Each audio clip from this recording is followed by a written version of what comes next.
This episode of the Esoteric Order of Roleplayers is brought to you by the generosity of our backers on Patreon. Go to patreon.com/esotericrp to find out how you can become a backer too.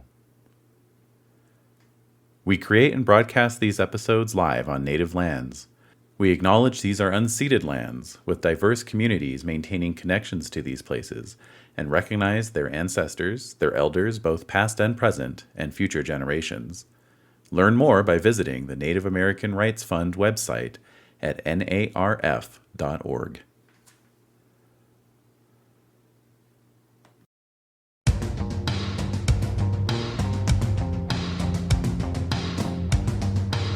The Esoteric Order of Roleplayers present The Time of Thin Blood, a Vampire the Masquerade duet chronicle featuring David Larkins and Desiree Valdez.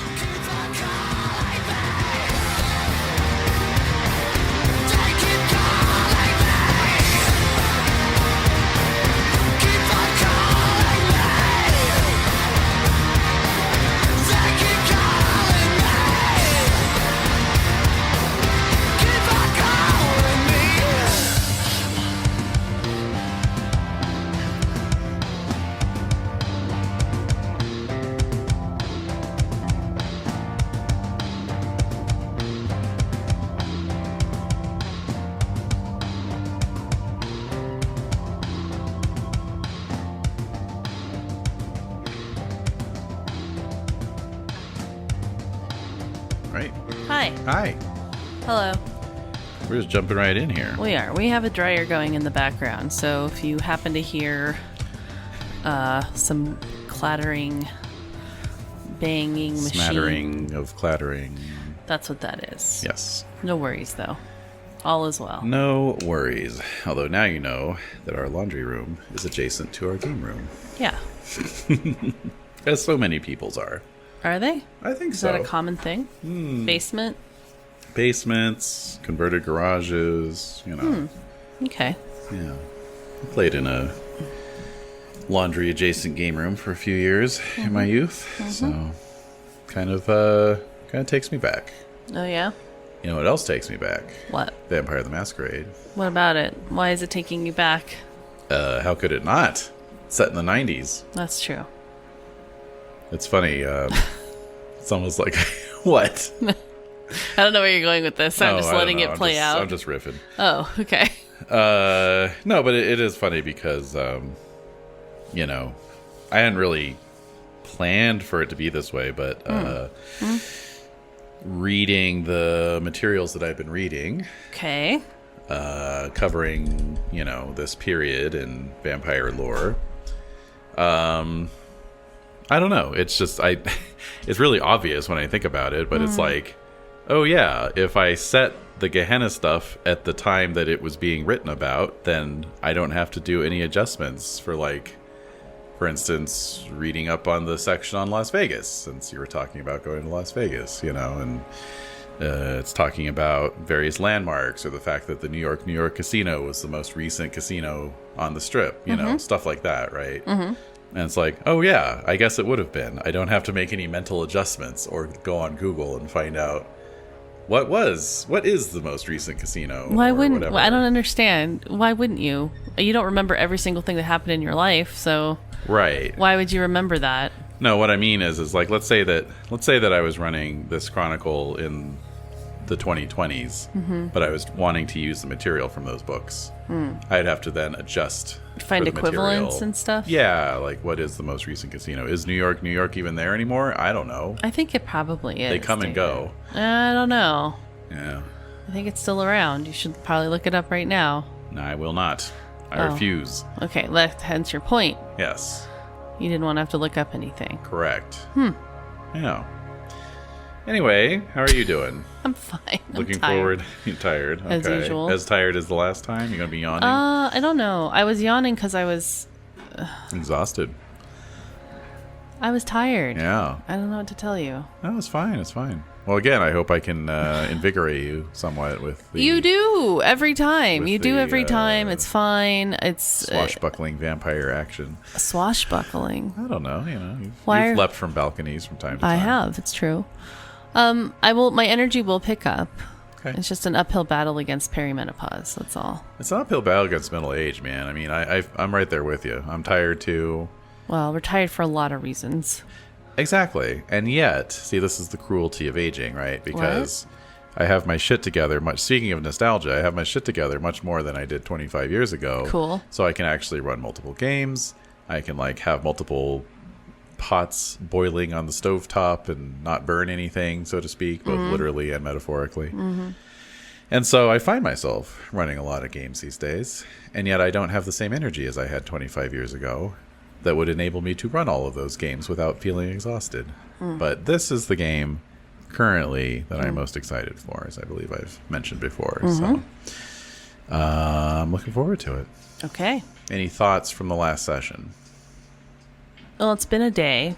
Yes, we're playing 2 sessions. Speaking of running a lot of games, we're playing 2 sessions in 3 days. Ran on a Friday, now it's Sunday. And so we're just like, let's just go with it. I mean, as much as I could, again, spend all my time in this world forever and not look back.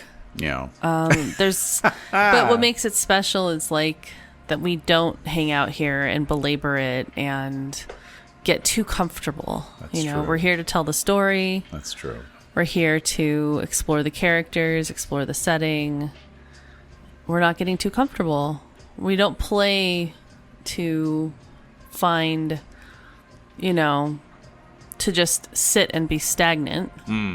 We play to tell a story. Right. And so this is the story. And so, God only knows, we're probably halfway through. Maybe, maybe not. No, I don't want to know. But we're probably about halfway through.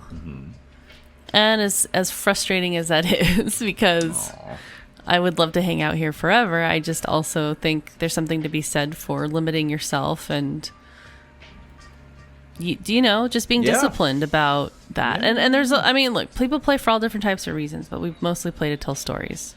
True. Right? Yeah. Okay. Absolutely. And we're just going to see what kind of story develops from here. Once again, this is a fairly wide open session. My notes for this, as opposed, as was last time, right? My notes for this session are actually quite brief, so we'll see. We'll see where it goes. Okay, so where are we? Well, I think you just finished re-listening to the last episode, so why don't you tell me? Well, I'm not going to summarize what happened. I'll just leave off on the last scene. Yeah, exactly. Aaron and Elliot were hunting in Northridge and topped up on some blood and some in the parks around in Northridge. And much to the people's chagrin, I'm sure. Yes, indeed. When a vampire rolls into town. Yeah, basically. And so from there, Aaron feels adequately topped off. He's feeling satiated. Yeah. And is ready to do a couple different things. One is to make sure Christopher's okay and that, everything's fine there, but it probably won't be. And then find Lila from some bizarre... I have to find out more from Elliot, what the hell? Yeah. I fed on a cop. You did. And the cop was like, at least it's not as bad as that thing in West Los Angeles, which I'm like, how? You're getting drained of your blood by a vampire, and you're saying this is better than whatever the fuck you saw there? And also, why does a Northridge cop know about stuff happening in West LA? Is my question. Maybe he transferred over after, after what happened, after the incident. Okay. Yeah. So anyway, that being said, so I feel like it's really in your court. I want to go back to our little RV campsite in Placerita Canyon. Yeah. In order to connect with Christopher, see what's going on with him. Yeah. He needs a haven. He needs a new haven. I have to find out about Joaquin. I have to see where Lila is, find her, rescue her from whatever the hell kidnapped her. Possibly go up to San Francisco. Oh, that's right. As well as Las Vegas. Yep. Like, I have a lot of traveling to do. I'm kind of like retreading the retread. Yeah, funny. It's weird. Although, frankly, that's life in LA, isn't it? There's 3 places you go if you leave LA: San Francisco, Las Vegas, or San Diego. It's true. It's true. Unless you have very Sometimes specific... Phoenix. Right. Sometimes. Especially if you have family there. Mm-hmm. But, or if you're into mountaineering, you might go to Big Bear. Big Bear. Although is that part of LA? Would we say that's part of LA? No. No. It's part of Southern California, though. Certainly. Anyway. Okay, so that sounds good. What was your motivations for San Francisco and Las Vegas? Remind me. Okay, so where can we open up? Where are you opening up this scene? Well, I just want to know before I open up any scenes. Okay. Yes. So the reasoning out of character. The reasoning to go to San Francisco is to go back to that club, whatever that Sebastian Melmoth's club. Yes. And see what the hell's going on up there. So you just want to get a feel for, like, is this whole Gehenna thing local to LA? No. Okay, I want to find the people who I talked to. Because Shiryawa, yes. I don't know if he's dead. Right. Halberstam died by suicide. Correct. Or so we think. Right. You didn't know what his handwriting looked like. No. But I recognize human bones when I see them. Yeah. Or skeleton humans, bones. Hominid bones. Hominid bones. Yes. It's assuming vampires are hominids, but so I want to. I'm sure there's some RPG out there that's like vampires are. I think it's Shadowrun actually. It's like vampires are victims of a bioengineered plague, and so therefore they're considered a subspecies of human because their DNA code has been slightly rewritten. She's rolling her eyes. Look, that was Aaron's theory, more or less, when he got embraced. He's like, this is just some kind of virus. Yeah, I know. Look, I'm not. You're rolling your eyes. I'm not Aaron. Character. I'm not Aaron. You're not? No. Oh. He comes up with a lot of what have I been thinking about? crackpot ideas. Who am I thinking of? I don't know. Bob Burger. All right, so basically, I want to go up there. Okay. Maybe like talk to Sebastian Melmoth. I don't know. Okay. And just be like, bro, things are going bad in LA. Josephus. It's bad. Yeah. Las Vegas, I want to go because I have to see Manon, and I have to see where Arena is. Why do you have to see Manon? To just be like, bitch, I'm back. Like, I'm here. Again, I'm just doing this since nobody's coming to me. You're doing your I'm doing my tour of like, hey, I'm here. Reunion tour. Basically, like, hi, I'm back on the scene in case you're wondering, which you probably weren't. It reminds me of it's kind of stupid, I think, like on Wikipedia when you look up a band and it'll be like, years active, 1992 to 2001, 2008 to 2011, 2018 to present. It's like that's how vampires' lives are. It makes sense. Yeah. There's only so much you can tolerate being around some of these people. Yeah. But I think it's just kind of like, hey, I'm back. And also thinking about Tobin's vision of some dark castle. Yeah. And a Morkborg, if you will. I don't know what that is. Yes, you do. I don't. I sincerely don't. I mean, you've mentioned it a couple times, but I don't. Well, Morkborg literally means dark castle. Oh, so. okay. Yeah. Mm-hmm. That's a very dorky name for like something that sounds spooky. But I guess in that language, whatever it is Swedish. It's Swedish, yeah. That's whatever it is. Ergo the joke. Yeah. So okay. A Morkborg. A Morkborg. Merk like murky, Oh. Yeah. Okay. It's almost as if we speak a Germanic language. Morkborg. Morkborg. I guess that sounds severe in Swedish. Sounds dorky in English. I think that was partly the intention. Okay. So anyway. Yes. I want to just scope out the scene and see Manon and just be like, hi, bygones. Okay. Since everyone's acting up, we need to be able to kind of rely on each other possibly. Right. And Tara is out of control. Okay. And we need to get rid of the prince in Los Angeles and San Diego for that matter. Yeah. Okay. So I'm gathering the troops. Full, I don't want to say anarch. I'm not an anarch. You're outside of the anarchs. I am outside anarchs. Full autarchus. You say it that way every time. I can't help it. Is it A-U? Autarkis. Yeah. Autarkis. Autarkis. Which apparently is German or like Middle German. For what? Like Dark Castle. Outside. Dark Castle.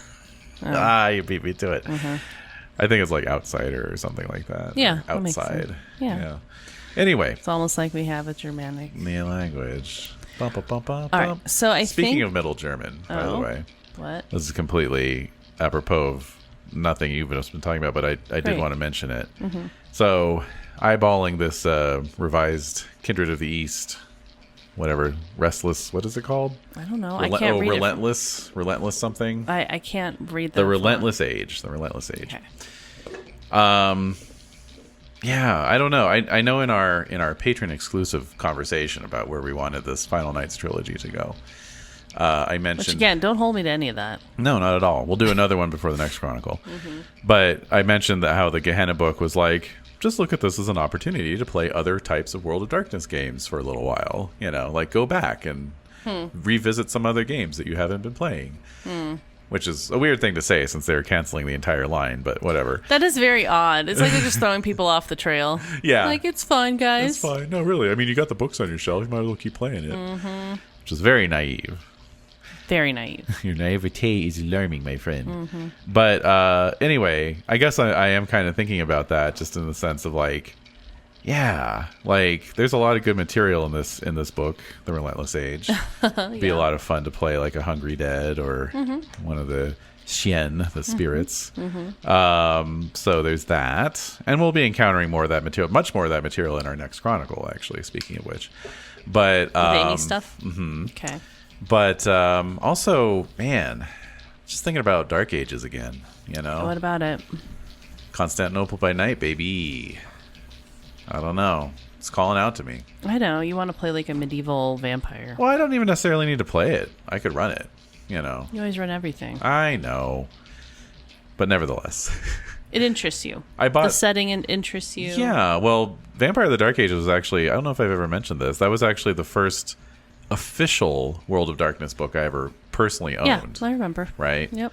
And so that was actually my introduction to like the Ravnos, for example, and I don't know, Followers of Set, and basically La Sombra, Timishi, anyone who wasn't the core 7 Camarilla clans, because that's all that got covered in GURPS Vampire.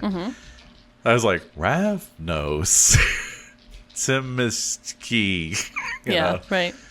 Anyway, just mentioning that for the record so that I can go back and re-listen to this 8 years from now and go, damn, we never did play Dark Ages. Oh, my God. Look, if we want to play Dark Ages, it's fine. I don't know if I could. Again, I think it's just having played duets for so long. While it's okay to play Vampire or Hunter with other people. Who's saying this would be a group game? I don't know. This would be a duet. This could be a duet. True. Yeah. Okay, well, I'll be quiet then. No, I mean, if anything, tackling a city as complex as Constantinople, having a group would just make it more complicated. It would, wouldn't it? You need to just have one person. I don't know how people play vampire group games. It just feels very, like, overkill. Well, that's why the game has this kind of construct idea of the coterie. It's to specifically justify that, you know. Oh, we're a bunch, you know, it's like Lost Boys, you know, we all sleep together upside down in the same sea cave. Of course, you yeah, know. Yeah. So there are examples. Right. Oh, it's our favorite track again. Yeah, it's a weird one. All right, right. are we going to play or are we going to just talk about this? I enjoy it. This is how I get settled in. Okay. This is how I get all right, I up. respect that. Okay, keep going. Thank you. Well, actually, I am ready to play though. I just don't understand, like you're saying, it's just a coterie. And I'm like, that doesn't mean anything to me. Yeah. I don't understand, like, coterie play. Coterie play? What you were saying. I'm into coterie play. No. No, but yeah, I mean, the in-world justification is just that there's strength in numbers, right? So they create these high-powered things that you're combating, correct? Well, no, a coterie would just be your player character group. I know, but then you create threats that the coterie would address, but absolutely. they're heavy-handed. Yes. Like, they're heavier than a usual right? Or no? Honestly, Aaron's kind of a walking coterie. I know. Like, he does have certain blind spots. He doesn't have dominate. Right. He doesn't have, like, you know, mind... On purpose. Mind powers. I didn't want to play a vampire like that. Oh, it's all good. I'm just saying it's like, you know... like coterie plays like, oh well, somebody's gonna have dominate, somebody's gonna have blood magic. I think that just it feels like D&D. It is like, yes, well, which I don't like. People have made the joke that the clans you're basically just picking your character class, which is true. However, yeah, I just don't like the idea of just everyone. That's why I kind of liked our Winds of Change. Right? Yeah, because we were all Gangrel, right? And like even within Gangrel, there's variation. Well, I want to do the Ultramare Chronicle one day. So yeah, I do like it when you can kind of focus on, even if it's just like a Gangrel, a Nosferatu, and a Malkavian walk into a bar or whatever. Like you have a very narrow scope of clans, right? Mm-hmm. Like maybe it's just Gangrel, Nosferatu only, or maybe it's this and that only. Yeah. So you're not going to have, like in Dark Ages, since it's pre-Camarilla, pre-Sabbat, all that, you have high clans and low clans. Right. And so the low clans are the Nosferatu, Gangrel, Malkavians. High clans are like the Ventru, the Toreador, the Timishi, the Sombra. Mm-hmm. And so there's like a class division. Mm-hmm. So you could like run a Dark Ages Chronicle and be like low clans only or whatever, And that's going to like obviously affect the tone of your Chronicle. True. But as I've said before, I think you lucked out a bit. Picking Gangrel because they're designed to be self-sufficient. Yeah. Mm-hmm. So speaking of that, let's check in on our resident Gangrel and see how he's doing. So you return to your little wilderness idyll, not in Idlewild, but in Canyon Country. Mm-hmm. Did we indicate what time of night it is? It's getting on for dawn, isn't it? No, was this the next night? This was the next night. This was the next night. Okay, and I didn't mark that. we went hunting, and then we came back. That's right. So it was like, I think it was like 6 o'clock. Like it was early. That's right. You headed out around 6. Yeah. Okay. So I think we're back at the place like by 9 at the latest. Sure, that's reasonable. 8:30, 9. Let's see how many. You did 3 rounds of hunting. You did the mall, the park, and the cop. Mm-hmm. Each round of hunting takes about an hour. Mm-hmm. So I'm going to say more like 10. Okay, that's fine. Because Christopher's probably waking up by then. He's up. Yeah. The boy is up. So we need to find him a haven. I need him out of my hair. Like ASAP. Well, and he's going to need a place to feed. I know. So I want to take him back. Okay, so. He drank from you, right? Yes. Okay. Interesting. What's interesting about that? He's 1/3 of the way to a blood bond. I don't give a fuck. Really? You don't want an elder blood bound to you? No. It's too much of a responsibility. Oh, okay.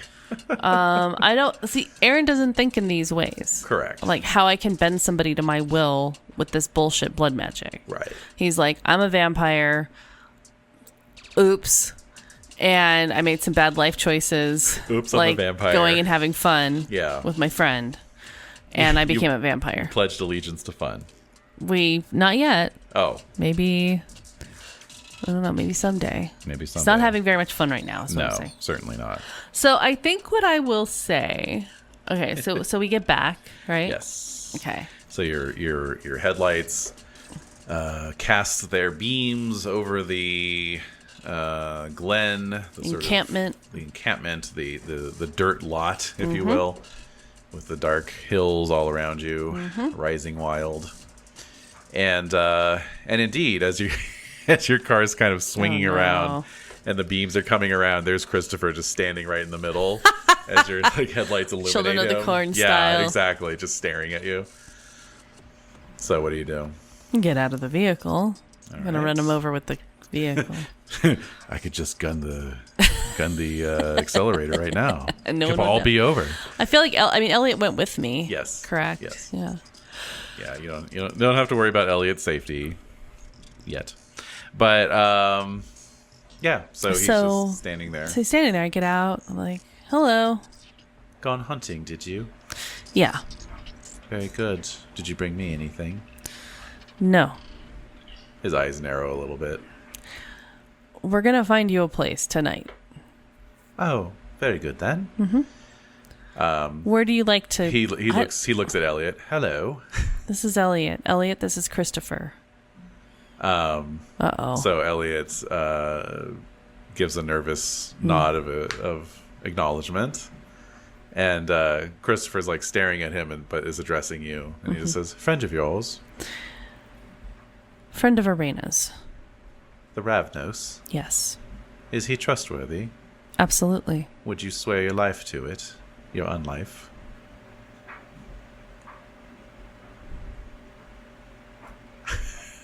Yes. I had to think about it. The long pause. I had to think about it. The long pause is so funny. I had to think about everything. I know. Look. Hey. I'm just laughing. I'm just laughing at the comedic timing of it. Unless crickets chirping and then yes. No, I'm gonna say. Look, we have to understand that there's a difference between the response time of the character versus the response time of the player. Of course. But I'm glad you find that funny. The comedic timing. I'm glad you found that cracking me up. I was doing the math fucking A Beautiful Mind style. Yeah, you were. I could see it on your face. Carry the one. Yes. Right angle. 20 seconds later. Is a sum of the two obtuse angles. Yes. Anyway. Okay. All right. So, so while still looking at Elliot, Christopher says, "I'll hold that to you, Aaron." I look at Elliot. Elliot just gives you a kind of wan smile, and he says, "Something tells me you're not the only one who would regret crossing Christopher." And he looks back at Christopher and says, "Irena's told me about kindred who are very powerful, much more powerful than me, and how they can often take on surprising guises." And Christopher smiles at this. What? And he says, is Elliot becoming the main character? "I salute your perspicacity." Oh. And so then he just starts walking towards the car. And he's Christopher does? Uh-huh. And he says, "Drive me to my new haven." Okay. So I'm thinking about everything that was just said. Mm-hmm. And help Christopher into the car, close the door. Mm-hmm. And then I'm thinking.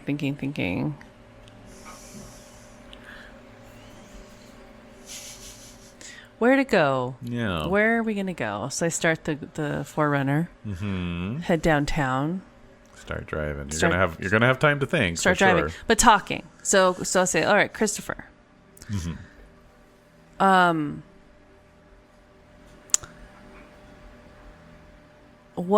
Where do you usually like to hunt? I mean, what was your usual routine? Because I know you said Joaquin was taken from you, and I'm very sorry about that. But what exactly happened?" Dear, oh dear. So he launches into the story. Okay. And Irena actually figures into it. Yeah. You know. Right? He's after Irena, too. Well, not exactly after They came to her. an agreement? Yes. She agreed to do certain favors for him in exchange for him not killing her. Right. And he doesn't elaborate on that at all. No. But yeah, he tells the tale of this infamous hunter, and he knows your connection to her, and how he sent Joaquin after her to end her reign of terror, as he puts it. But he was there. I know. Well, of course, he went with him. Yeah. But, he wasn't going to do anything. He was Right. going to let Joaquin do his dirty work. Right. you know. But yes, he I think the way he'd put it is he set Joaquin on her. Mm-hmm. Right. And watched, because he was there, in disbelief as she cut down the ablest blade man to ever walk the night. And you look in the rearview mirror as he trails off, and you see a blood tear running down his cheek. Oh, this little monster. Who's sent a demonic baby into social services. I still am never going to get over that. All right. So, a demonic baby. So I'm gonna, Here, it's your problem now. I need to go. Not before you fill out these forms, sir. yeah, exactly. Oh, I don't have time for that. So I say, I know he meant a lot to you. To answer your earlier question, he was the one who would do my hunting for me. I see. I am not incapable of such things, you know. It's just been some time since I've had to do such things. Right. And to be perfectly frank, I'm not sure I trust myself anymore. With what? Before I met Joaquin, I was something of an enfant terrible. A bad boy. Okay. He sees the confused look on your face. Like what? Joaquin took care of me and ensured that I was able to focus on building the city into what it is today. You know, I don't know if you know your Los Angeles history as well as I do, having lived it and all. But this little two-borough town used to have quite an evil reputation, and I'm afraid I was largely the cause behind that. But that was a long, long time ago, before I set out on a new path, one of building rather than destroying and tearing down, you see. But kindred of my vintage has certain requirements for the vitae. Like what? Lots of it. Right. Now, my own situation will be largely dictated by where I take up residence. So, I'm anxious to hear where we are going. Aaron, what can I look forward to? Well, you know that show called The Odd Couple? What the fuck are you? I personally have no idea where this is going. And so he goes. He says. Does Elliot laugh at that when I start humming the theme song? Yeah, he hums along. He's like, "Oh yeah, man, I know. I used to watch that on reruns when I was a kid." Chris was like, "Silence." Of course I know that show. I know every television show and movie that's ever been made or produced within a 100-mile radius of Hollywood. What's your point? Well, we need to have you in like a little holding place, a retreat of sorts. Very well. And I think it would be good if you were staying with someone who you knew already. Okay.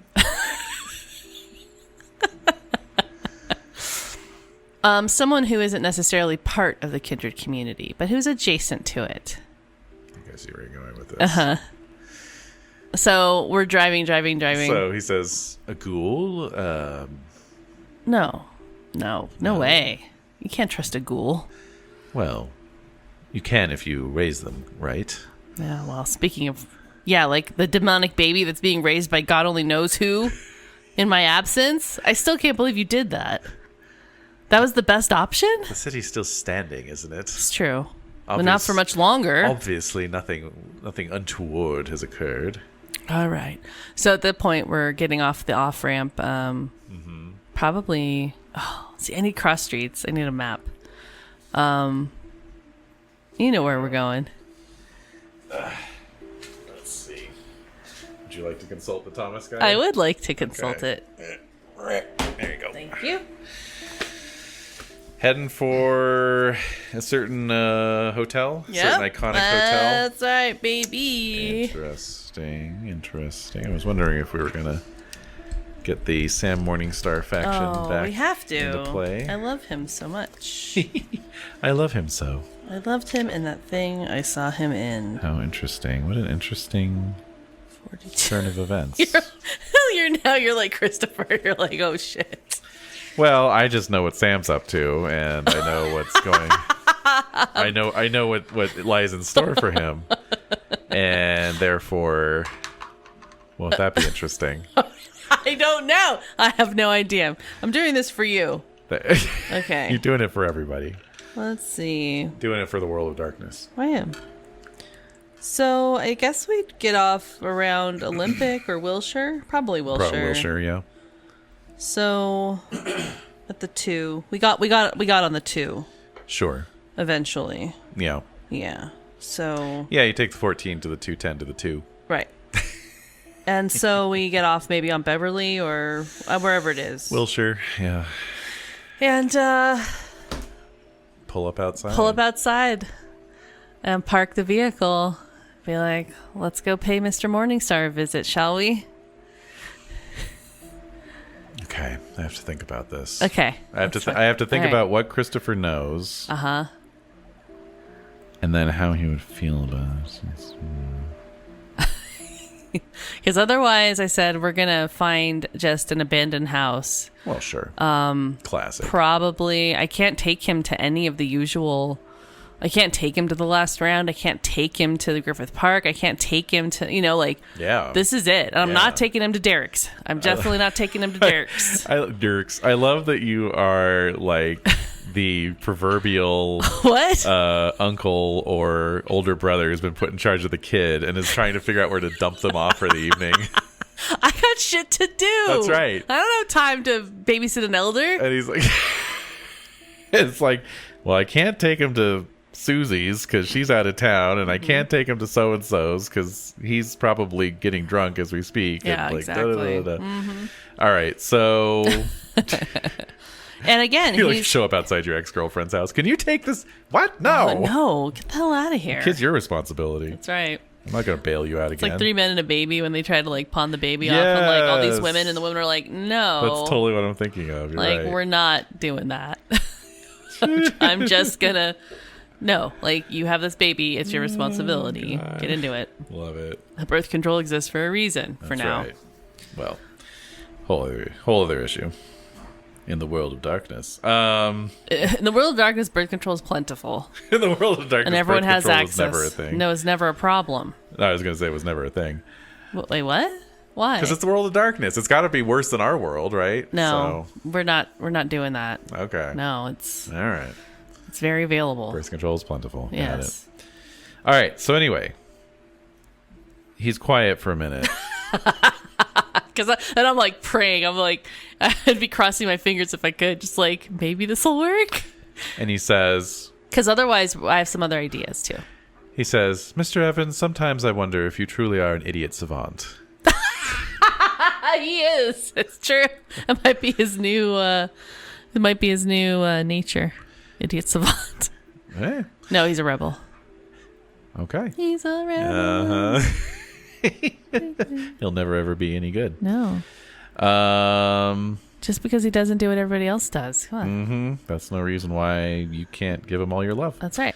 So, he says, it just so happens that shortly before, if indeed this is the same Samuel Morningstar that I'm thinking of... Called him Chris or whatever. who I briefly met and interacted with some 6 years ago. Uh-huh. I was thinking of paying him another visit, assuming he was still around, which it is. seems he very much is. Yes. Very much good. so. Very good. Let's we go. have some old business to dig up. Dig up! I'm scared. Okay, so you Did I walk... mess up with Sam? Did I mess up Sam's situation? We'll find out. So, you walk through the If lobby. I kill more characters that I love, I'm going to be very, very sad. You walk into the and lobby. then the ones that survive are the worst, and I hate them. And tell the person at the front desk you're here to see Samuel Morningstar. Sam. And he puts a call back, and you get waved through. Okay. Then you head back to the familiar bungalow, and as you walk up, the door is opening. Morningstar comes walking out with his usual ingratiating smile, but then the minute he sees Christopher, the smile drops. And but then he quickly recovers and puts his hands in the pockets of his chinos, and he's like, well, looks like lots of people coming out of the woodwork this last month or so. And puts his hand out anyway. Aaron, how the hell are you? Shake it. I'm great, Sam. And who's your other friend here? This is Elliot. Elliot, good to meet you. You look like a musician. Are you a musician? Did Aaron bring you around to audition for me? I look at Elliot. Elliot's like, oh, no. I worked in Hollywood, but special effects. Yeah. And Morningstar says, oh, cool. Yeah. I love a good practical effect. Although I hear the future is CGI. Yeah. What's that? Still got a long way to go, though. CGI, like digital effects, that kind of thing. Yeah, I mean, Aaron was like kind of out of it. Just like Jurassic Park. I don't know what that is. Anyway, speaking of Jurassic Park, here's Christopher. No Sade. Oh my God. Wow. All right. So I don't say that. I think it would be hilarious if you did. Okay. What's Jurassic Park? Like dinosaurs? Yeah. And I'm like, well, hey, you remember Christopher? Yeah. Oh, there you go. Yeah. There you go. All right. So and Christopher gives you a magnanimous nod because he probably thinks you're referring to the fact that he was personally involved in greenlighting the movie. It's like, yes, that's right. That's right. And in fact, he pipes up and he says, oh yes, I'm very much looking forward to getting involved again in behind the scenes movie production. I'm going to see to it that within 5 years, every film is fully digitized and every effect is fully rendered on a computer. Kill him now. Stake him. Amy, where are you? Amy, I'm bringing him to you. I've been thinking about an extended cinematic universe for an intellectual property. Oh. No. Stay away from the... What are they? Russo brothers? Oh, God, yeah. Stay away from the Russos. So Morningstar, sort of perks up a bit and he says, oh, so this is a business meeting then? A little bit. Well, great. Come on in. Great. Thanks so much, Sam. All right. So here's what's going on. There's a lot of stuff happening in the city currently. Yeah, you can say that again. What have you seen and heard? Yeah, when you come up all short, like, wait, what have you? What do you mean? And he's like, he goes a little pale, and he's like, oh, nothing. What are you talking about? I'm talking about some apocalyptic cults up in this gig. Right. Apocalyptic. Yes, absolutely. Lots of that kind of weird shit. People are talking about end of the world shit. I don't understand. It's like the 70s all over again, or so I've been told. Right. Well, anyway, Christopher needs a little place to hang out for a little while. Hang out? He needs a place to stay. Here? Yes. Huh. So Christopher is already kind of looking, going around and looking at things, pulling things off display shelves, touching them, like taking a Grammy down and like looking at like he would look at it nod. Oh yeah. Oh right. Yeah. Yeah. In fact, he's like, oh, I didn't know you were involved in this one. And Morningstar says, oh yeah, that was one of my first gigs. Actually, I was associate producer, and. Christopher's like, oh, very good, very good. Well, it seems that you've rather expanded your empire a bit, haven't you? And Morningstar says, well, I really can't complain. And Aaron, I've been meaning to talk to you if you're interested in getting back into the biz. Yeah, I might be. It might be fun to do again. But right now I have a couple little pressing matters. That's why I need your assistance with possibly just spending a little, allowing Christopher to be here for a little bit. Or if we can get another room for him here. I think that would probably be best. I have a lot of clients coming and going all hours of the day and night. Wouldn't want to disturb him. Plus, I don't... And he kind of like does a second glance at Christopher and just to confirm, like, right, he's a vampire too. Right. And then he goes, I don't know if I have accommodations that would quite work for Christopher's unique needs.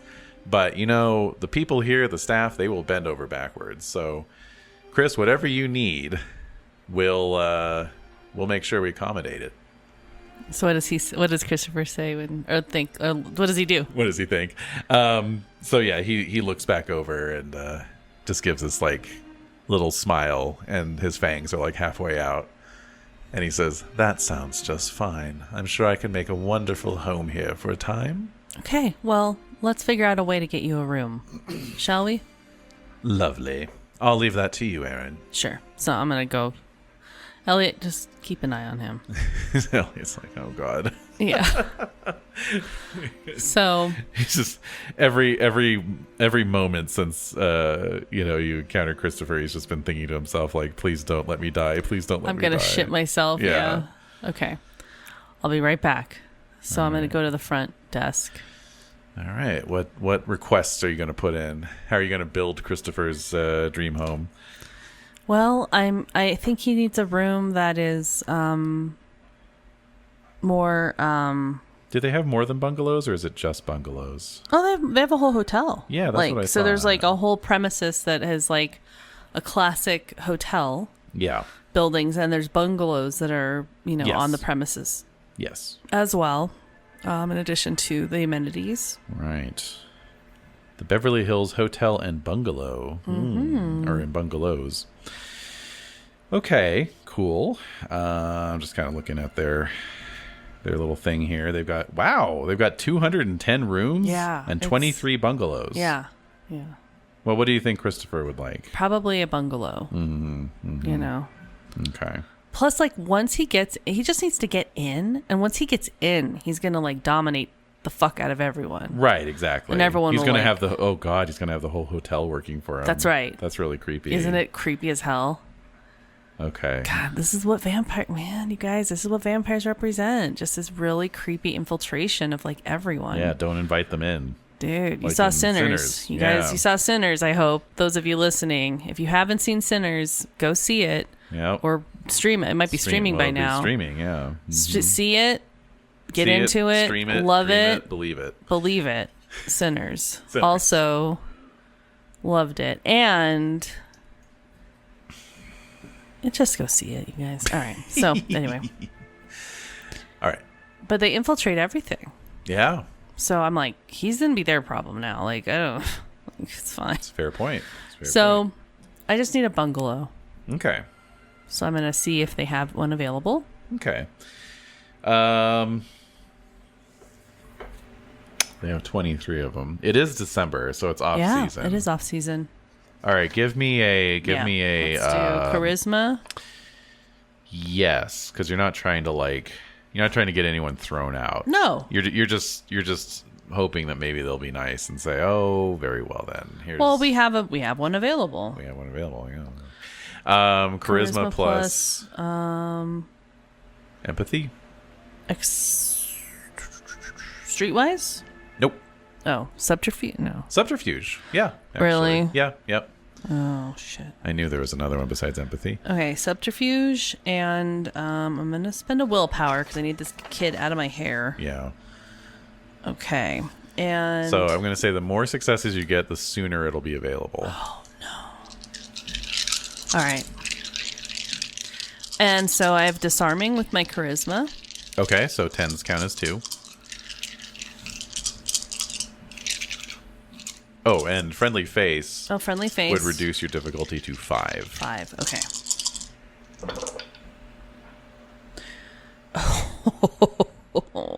Oh, and if you want to add the number of dots you have in fame. 1, 2. So roll 2 more dice. Roll 2 more dice. Oh, no, 1. Oh, 1 die? Mm-hmm. Okay. There we go. 1. Wait, let's get that out. That one out. Jeez. 1, 2, 3, 4. Oh, great. So you needed 3 to have one available right away. God. Okay. Oh my God. Yes. That was.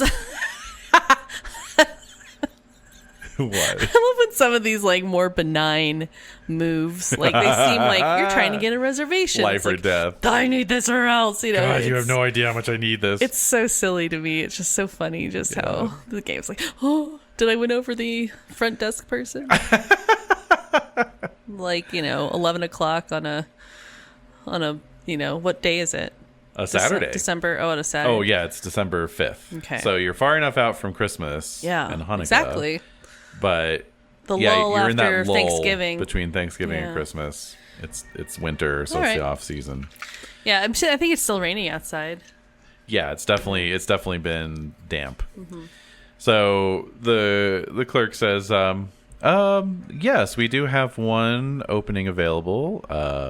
I can only book you for the next 4 nights, and then we do have that bungalow reserved. Mm-hmm. Sure. I'm like, yeah, whatever. Through the end of the month. That's fine. Like, honestly, he's gonna figure out a way to fuck it up. Right.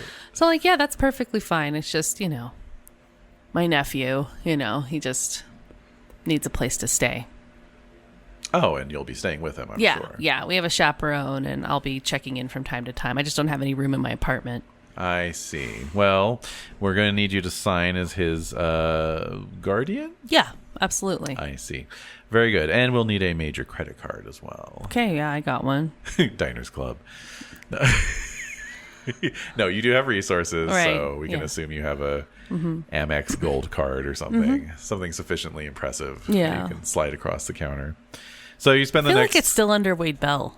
Oh, yeah, I like that. Yeah. Yeah, it's probably not even good anymore, but they don't run them. Right. They don't have. I mean, they probably have a computer system. Well, but not to the same extent. It's not to the same extent. Yeah, exactly. They just have it on file for charges and whatnot. Okay, so you spend the next 20 minutes like signing various waivers and declarations and stuff, but eventually you're handed the key. Can it just be one like right next door to Sam? Sure. That's hilarious. With 4 successes, absolutely. So I look at it, I'm like, oh, this is like his chaperone is staying right next door, as it turns out. Oh, lovely. Yeah. Excellent. Well then, here you go, and I hope your nephew and you enjoy their stay. Thank you so much. Yes. All right, so you've got the accommodations accommodated. Oh my God. So I go back. Yeah. I'm like, all right, it's a done deal. You're right next door to Sam. It should be fine. We'll figure out what we need to do. They say that you need to leave in 4 days, but I'm assuming that you'd be able to. That won't be a problem. Right. I'm here to stay as long as I wish. Well, okay. So I do have a couple things that I need to do. Of course. But I'll be in touch. I can take care of myself. Mr. Morningstar and I have much to discuss. How does Sam look when he says that? He looks cautiously optimistic. Like, I hope that sounds maybe it won't be that bad. Good as it sounds to me. To me. All right. Okay. Great. I'll see you later. Let's go, Elliot. Now you're talking my language. It's like, I can't wait to get the fuck out of here. Exactly. All right. Wonderful. So you're walking out across the wet parking lot. Yeah. Fresh ozone in the air. And Elliot says, where to now? Well, I think we have some work to do. We have to find Lila. Right. That whole thing. Aaron. What? I mean, Christopher freaked my shit out. But the only reason I even recognized that he was not to be fucked with, since no one's saying flexed with yet. Yeah. Well, not in these circles. Yes, exactly. Is because of that crone. And whatever Christopher was giving off, she was giving off 20-fold.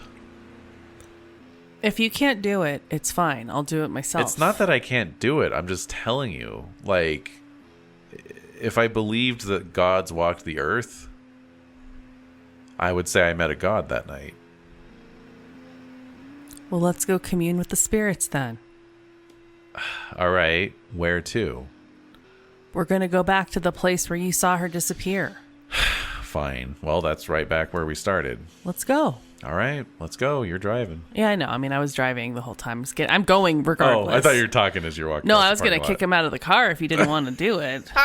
And he just lies on the side of the road until you come back. Until I come back. Be like, I need you. All right. Very well. So within 45 minutes, you're back out at the old campground, so to speak.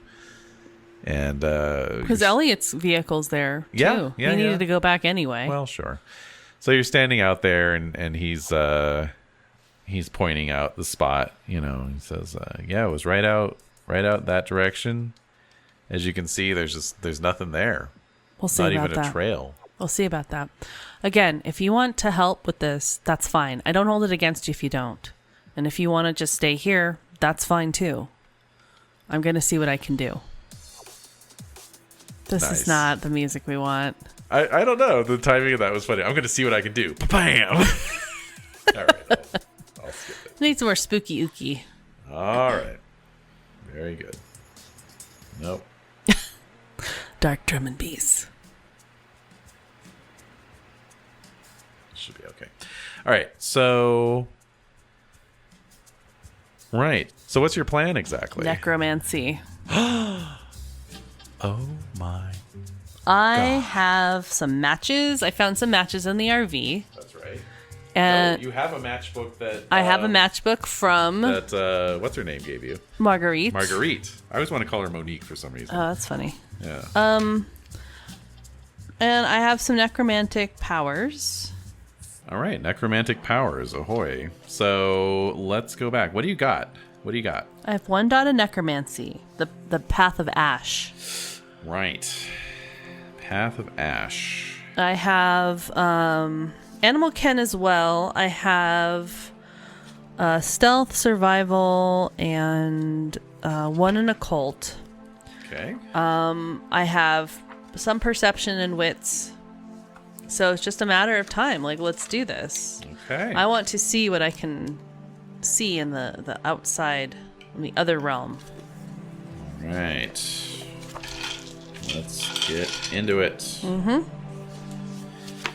All right. So you have the Path of Ash. There it is. And you have one dot. Yeah. One doubt.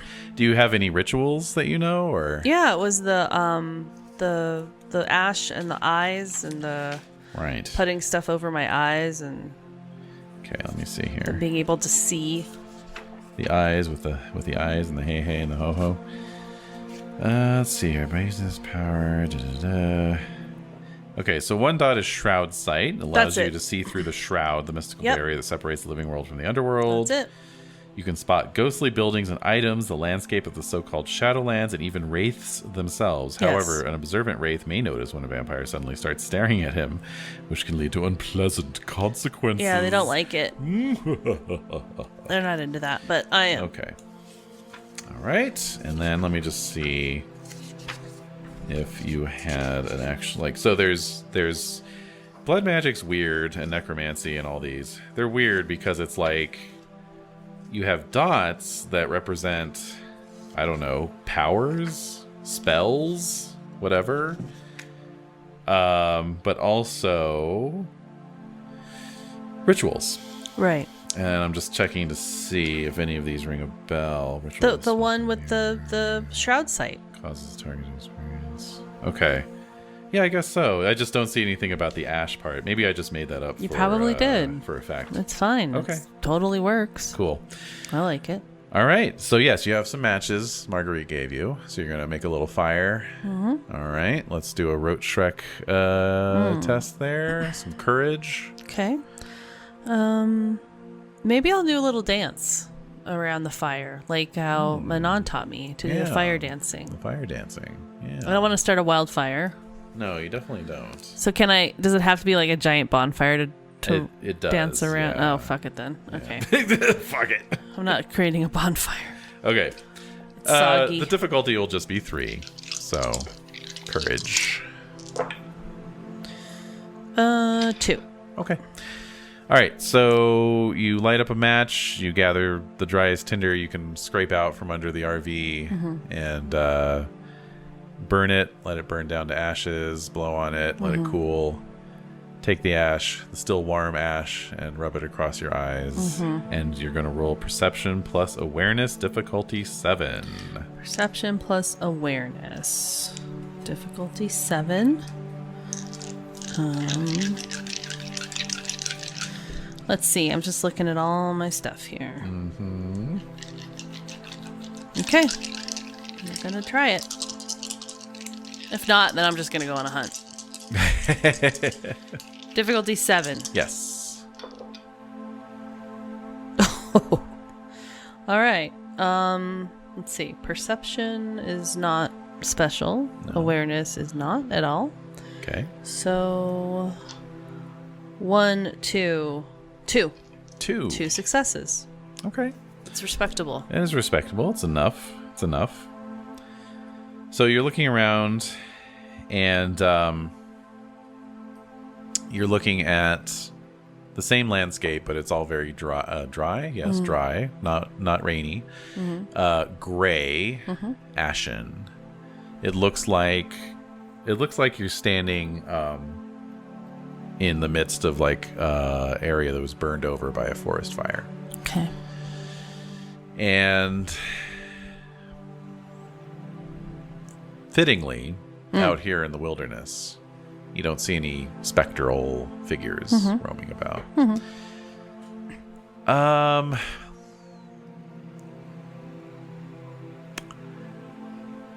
You do see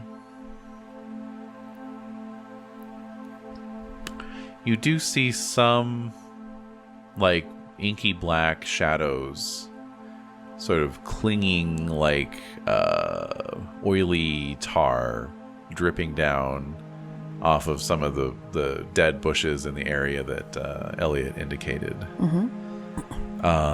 But you're gonna approach it? Yeah. So it's very slight. Like if he hadn't pointed at that spot and mm-hmm. you were looking at it, you wouldn't have mm-hmm. caught it. I'm just gonna look at it. So, weirdly enough, in that vicinity, you can see that some new vegetation has sprung up. But it's all like, I don't know. How much do you know about botany? Do you have any like natural world or anything like that? There's none of that there. Yeah, I have science. Oh, you do? Yeah. Oh, that's right, because you took some science classes. No, because I was raised on a farm, so... Oh, yeah, you're a farm boy. Mm-hmm. All right, so roll your intelligence plus science. Well, it's 2. All right, well, it's better than nothing. Difficulty what? I'll say 4. Botch. Really? A 4 and a 1. So no, that's just a fail. That is just a fail. Okay. Sorry, fail. So it's some kind of now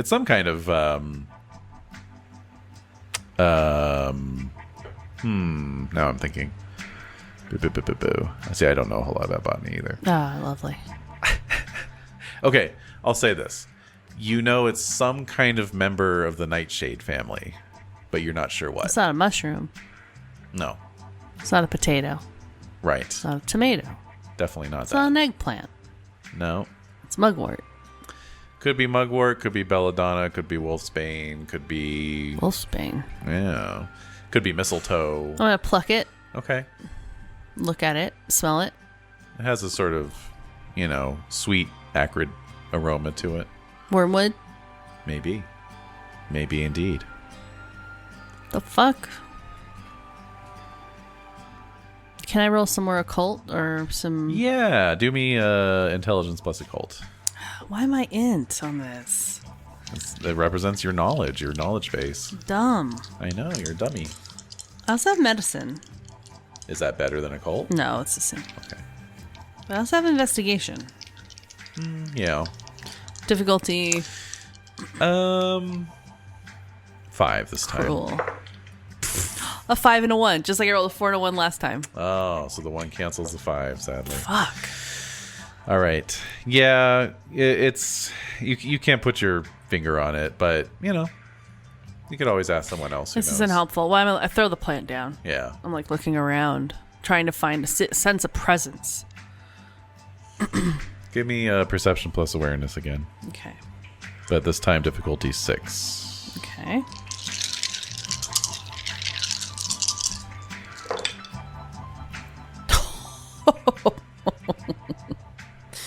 If only I had Your the little sensible chuckle. If only I had and anything notable, because I have 3 10s here. Oh man. 1, 2, 3, 4, 5. Oh, well, psh. And I would have had like Look, I'll just tell you right now. 11 degrees of success, 5 or more. You can't do better than 5 successes. Okay, just so you know. The only time it matters is if you're doing a contested roll. Okay. Somebody else would roll 5. And, right. You want to roll more than that. Okay, All right. So what you sense then with 5 successes is not so much the presence of anything, but the absence. You sense that there was once perhaps more active, spiritual presence here, as in spirits, more active spirit presence in this area, perhaps even including a specter or 2 passing through. But it's sort of the Shadowlands equivalent of being eerily quiet, as if everything got scared off. Oh, okay. So what's scared it off? Exactly. So what's the scary thing? I want to delve more. You're feeling it. It's right in front of you. There's still this. Oh. There's still this sense of menace and. Can I feel? Does it have a form at all? It doesn't have a form, but it's still lingering. And keep in mind that this happened 2 weeks ago or longer. That doesn't mean anything. Yeah, it left whatever was here left such a strong impression that nothing has returned since, and you can still feel some lingering indication of its presence. Is there a trail? Did it leave No. a trail? It did not. Not even Lila left a trail. Because wouldn't she leave a trail if she's not, You can sense the trail that she left walking up to this spot, and then that disappears as well.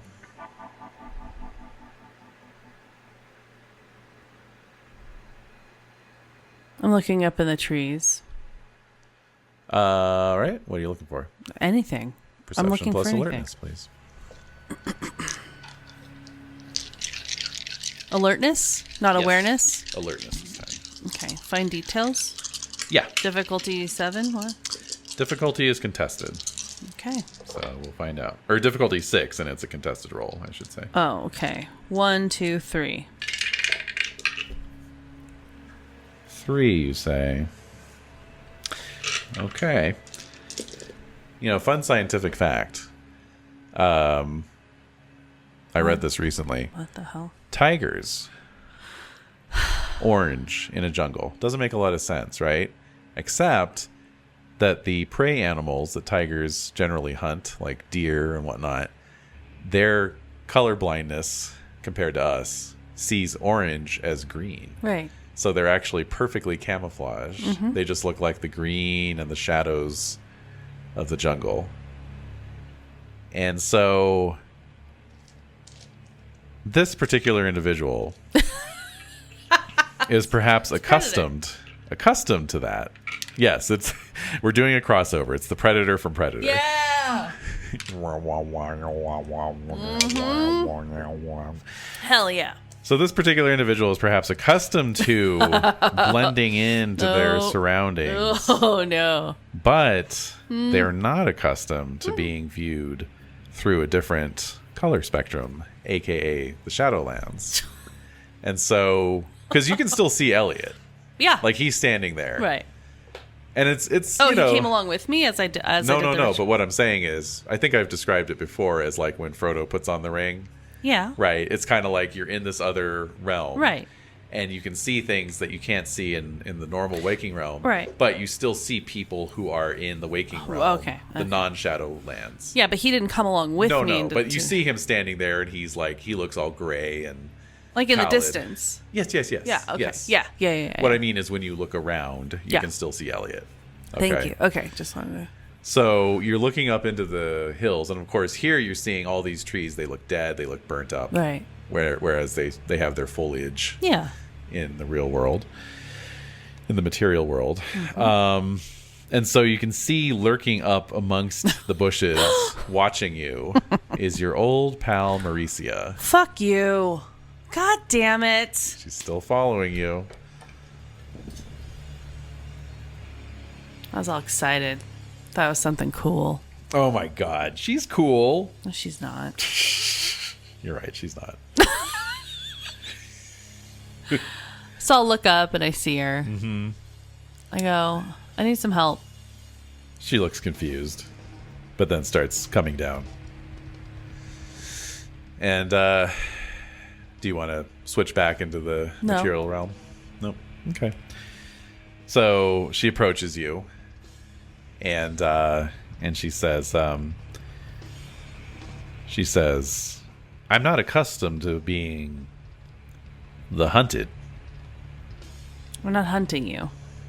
But you spotted me twice now. Third time, and I might have to kill you. I can't have other kindred running around who said they can spot out old Mauricia. I didn't spot you last time. I heard you. Same difference. Anyway, I need some help. What is it? Some entity or thing kidnapped somebody in this spot a couple weeks ago. And I want to find her. Who is it? It's a little girl. I knew it. And What? she puts her hands on you. So I try to grab her hands. Yeah. Okay, let's do an opposed roll here. Brawl? She's mad. She can get screwed. She can get fucked. I'm going to give her a self-control roll, too. Okay, 3. Okay, so straight. Uh-oh. Well, at least that's not a botch. Let's see here. Yeah, So that's just a fail. I'm just going to tackle. Are we just brawling? We're just brawling? She's going to attack you, yeah. Okay, so then I'll use strength plus brawl. Okay. Okay, so 3 plus 3.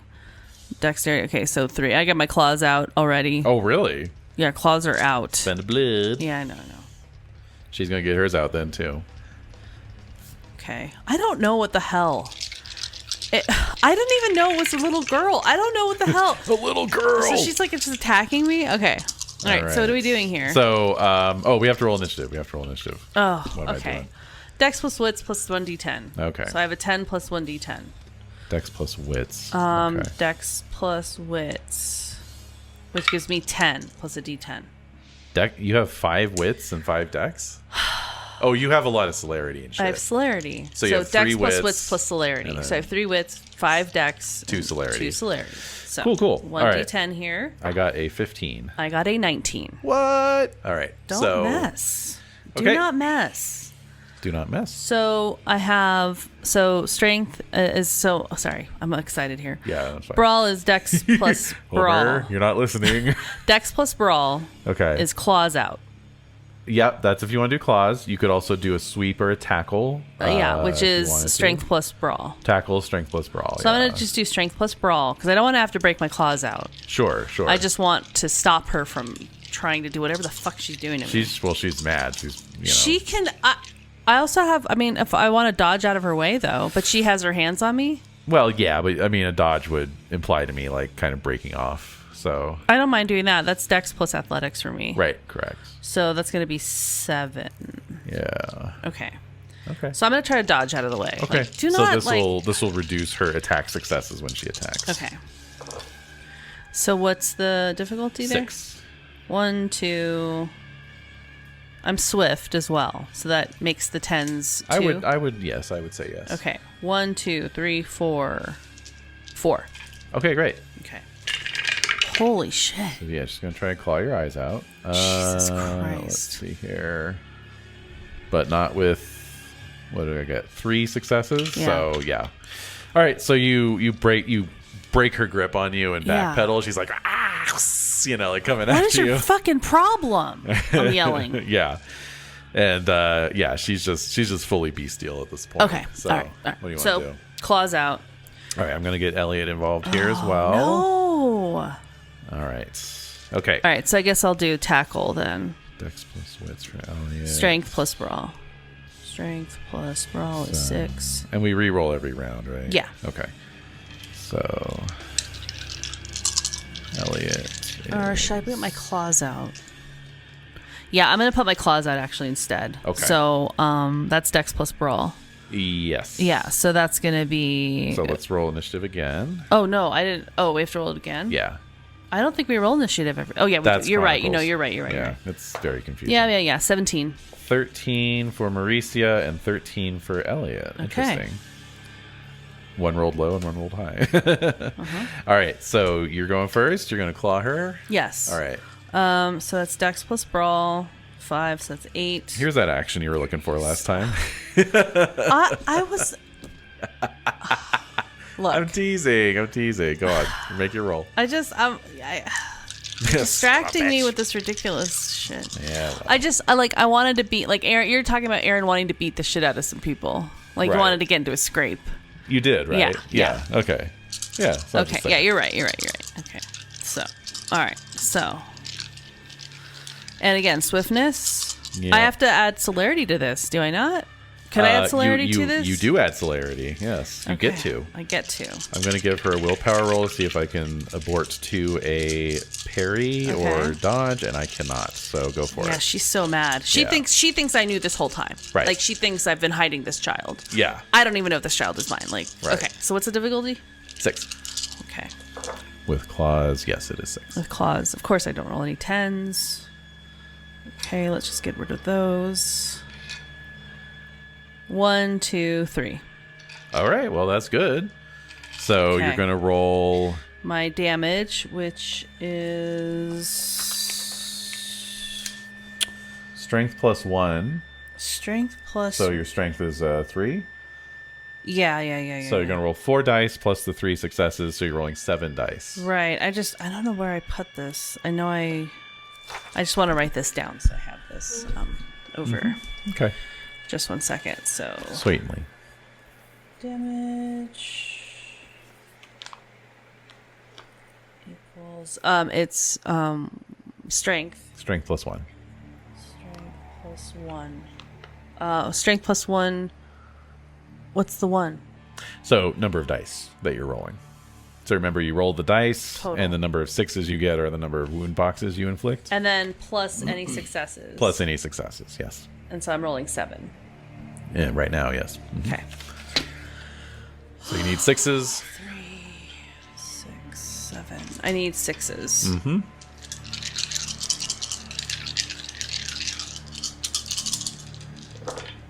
Baby. 1, 2, 3. Okay, she does have fortitude, so I'm going to give her a soak roll. I'm hoping she soaks that. 2, you say? 3. 3. I soaked 2. Okay. So you do That's one aggravated damage. 1 aggro. Yeah. Mm-hmm. All right, so that's 1 aggro. All right. She's going to attack you. Okay. Bring it on. Mm-hmm. She's also got her Dune claws, music going on here? apparently. The Ben Gesserit comes out. No! All right, I got just 1. Okay. So then we do strength plus 1 plus 1. Okay. And then you have fortitude as well. 3, right? yeah. Fortitude 3. Yes. Oh, just like sure. Yeah. All right, so I got 2 successes. So go ahead and roll 3 dice. Okay. See how much you can soak. Difficulty 6. Difficulty 6. Uh-huh. Fail.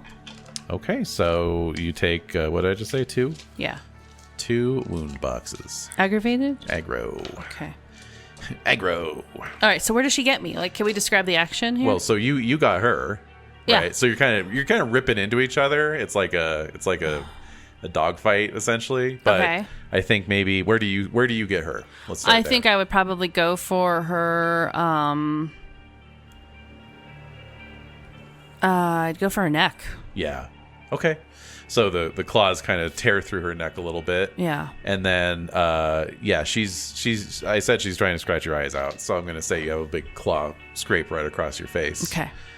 Elliot's gonna try and jump on her. No, Elliot, no. Oh. Elliot, no. Damn, why do you make it so that the ones I like get like annihilated? That's my job. All right. We'll see about that. Hold on. I'll fire you. That's fire me? How dare you? I'll fire you from this job. How very dare you? I'd like to see you find anyone who can do it better. Yeah, you're right. I couldn't. Never mind. You're not All right. fired. Thank you. Cool. All right. No successes. Sadly. For Elliot? Yeah. Elliot, no. So he kind of like jumps on her, and then she just very easily shakes him off. Yeah. Okay. Oh my god. Might be splitting her actions here. Let's do another round. Okay, Dex again. 12. 18 this time. Damn, 12. My luck's turning down a little bit. I know. And Makes it 14 for Elliot. Oh, shit, Elliot. Okay. All right. So I'm kind of amazed that she, like, scratched my face. I'm thinking, like, I'm distracted. I'm thinking my eye my eye was, like, damaged. Oh, I like possibly. that. So I'm freaked out a little bit. Okay. But I'm still in the shadow, am I not? Well, you can see in the shadow. You haven't traveled into the shadow realm. You can see into it. Oh, that's right. I can't travel into it. All right. So she's going to split her attack pool. Can that just break the spell of that? Sure. Okay. It's shocking because then suddenly we're in, like, I no longer see in shadow. You, you're like, and then suddenly everything's in color, quote unquote. Yeah. All right. So her attack against you fails. Great. Oh my god. And then that is good for Elliot. Oh, Elliot. All right. Bro. So I got these dumbass vampires. Okay, so that's a lot of 9s that I'm looking at there. More you see? The damage against Elliot. Oh. All right, so if I were to do 4 wound boxes against somebody, what would that put them at if they were at full? They're wounded. Wounded, and that's negative a minus 2. Yeah. Okay. All right, so so she's just thrashing around. So she lashes out at you and misses, and then just spins around and disembowels Elliot with one swipe of her claws, and he's on the ground. But he did get the same. No, he got a higher initiative than you, but less than hers. So yeah, he's taken out of the fight. What do you want to do? Don't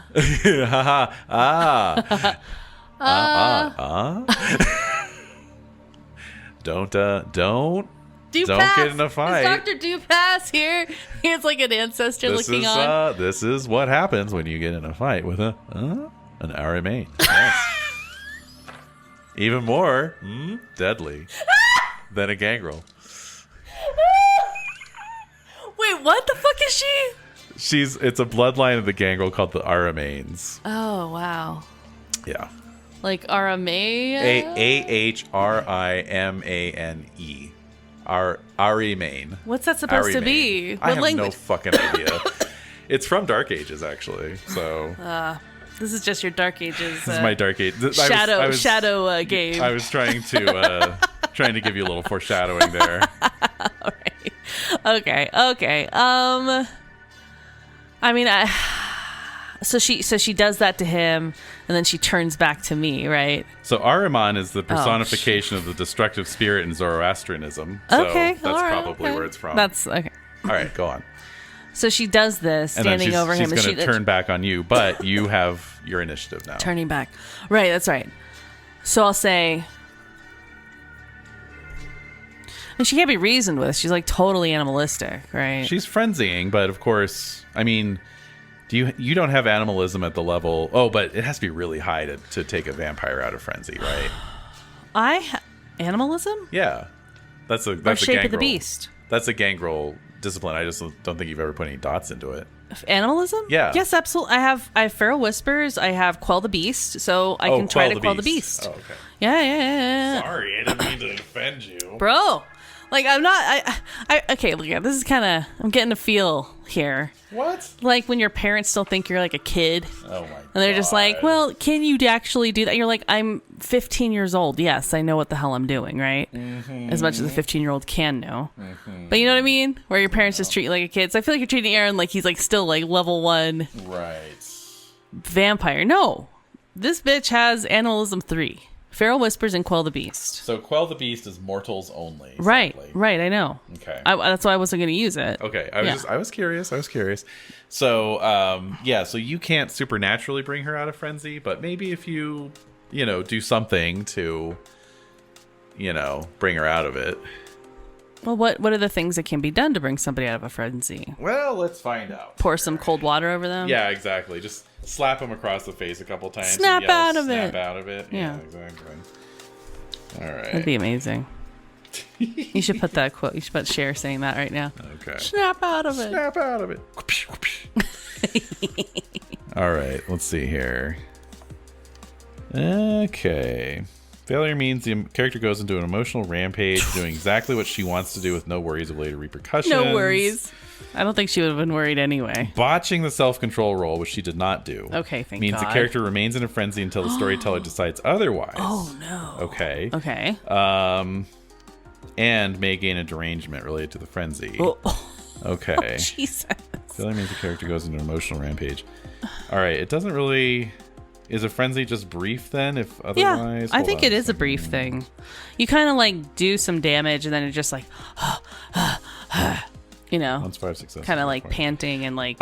Okay. So she maybe can, not. yeah. So she can keep doing self-control rolls until she accrues. Does she want to? 5 successes. Yeah, because she has, you know, she How doesn't many- want to like necessarily kill you. How many successes? So I'm gonna give her. This is the 3rd round, so I'm Okay. gonna give her 3 rolls worth. Okay. Self-control. Okay, so I'm up to 3 successes. Oh, okay. So she's gonna keep fighting until she gets to 5 successes, or you incapacitate her, basically. Okay, so she turns and she's looking at me and she's just coming for me. Well, okay, so it's your initiative. I So know, what do but you I'm wanna just do? saying, like, she's So standing there. she swiped at you, missed, Uh-huh. and then turned back around and disemboweled Elliot. And so now you're like, "Grrr," what are you gonna do? I don't want to kill her. I don't, because I'm thinking of Right. all the options. Like, I'm thinking, like, well, if I turn into a coyote, I could, like, rip her throat out, like, jump at her and, like, Right. you know, Right. or do some damage that way. I could turn into a bat, apparently. And thank you, Brunhilde, for Bat. and get the fuck out of there. True. Leave Elliot to his I'm own. not going to do fate. that at all. And I'm just going to keep. I think I'm gonna. I'm so powerful. I think I'm going to.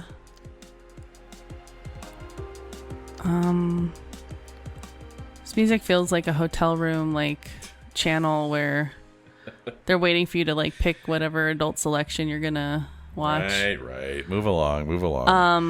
I think I'm gonna just break out my claws now. They like are a- out. You already got her. You got her once. Oh, She yeah. has 1 wound level. All right, I'm just gonna tackle her then, I guess. So strength plus brawl. Strength plus brawl. Okay. Difficulty 7. Right.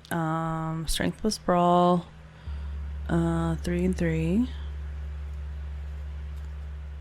My claw attack though is Dex plus brawl. Correct. So I think I'm gonna do another claw attack. Okay.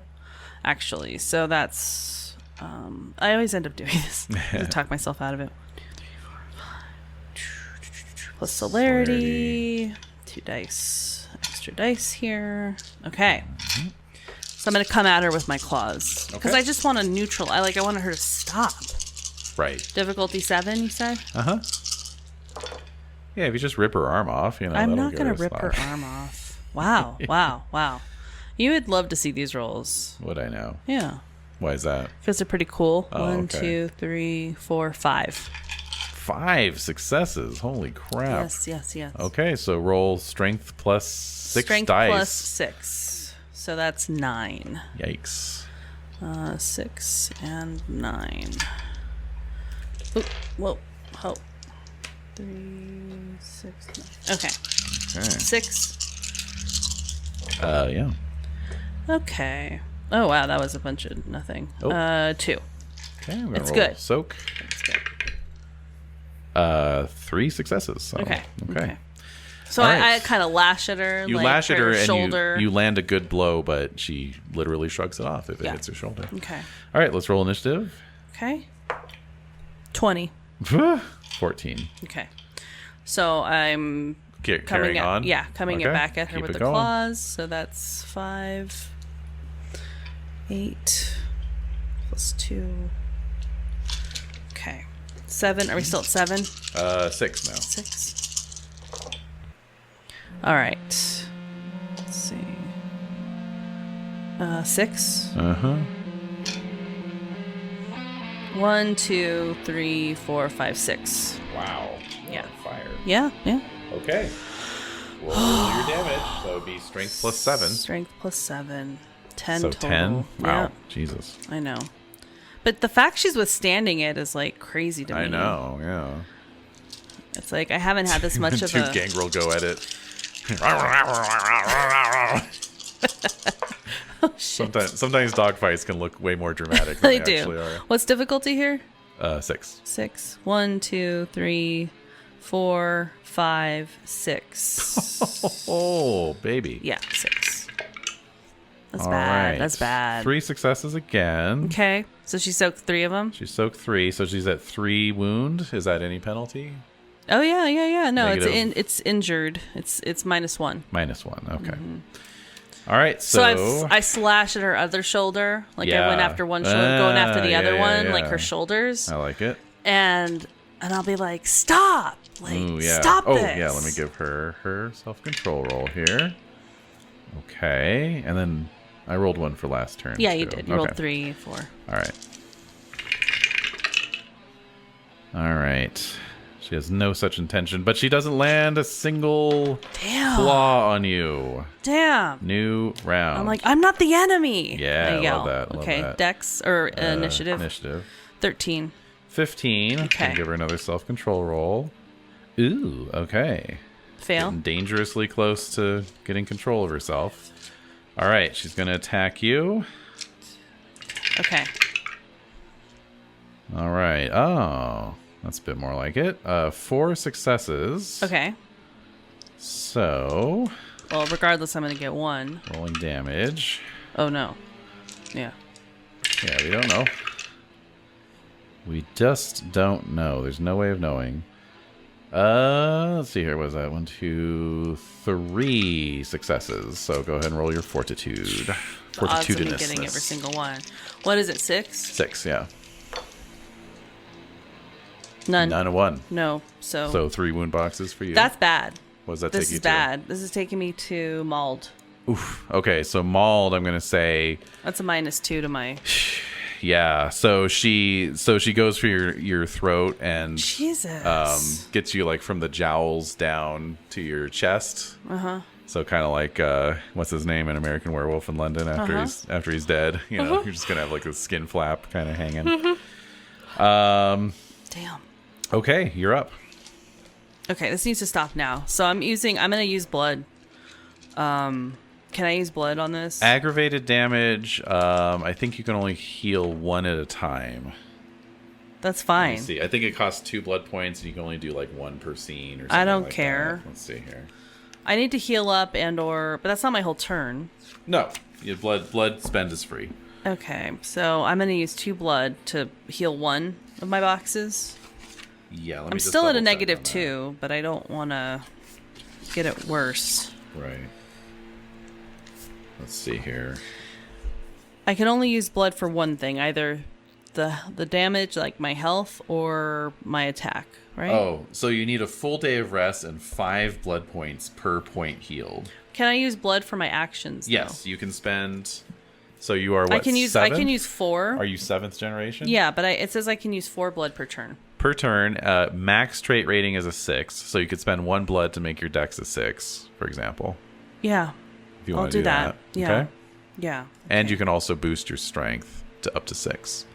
Okay, I don't want to do that. I'm going to move my dex. So I'm still doing these claw attacks. Okay. So my dex is 6. And my brawl is 3. Okay. And then my celerity is 2. So it just adds 1 extra bonus. And then you lose the dice for being mauled. And so that's 2. So Yep. it's pretty much exactly what I've been rolling. Okay. Well, that's good. You offset the penalty then. Okay. 6 or 7? 6. 1, 2, 2. 2. Okay. So roll strength plus 3. 6. 2. Okay. None. So she takes 2. So she's at 5 wound boxes. What does that make her? Mauled as well? Yeah. I'm just wounded now because I healed up my... Oh, no, I didn't. No, you didn't. So you're also mauled. Okay. So how do you do that? Oh, I used a willpower, I thought. Or no, You I did. didn't. I was just using my blood. Oh, okay. I thought about it, but I was just using blood instead. Gotcha. So how do you maul her? I think I'm going to tear into like her hip. Oh, yeah. Yeah. Okay. I'm just trying to go for the joints to make them harder to use. Right. So her left hip, I'm just going to drag my claws across it. Okay. Initiative. I got a 13.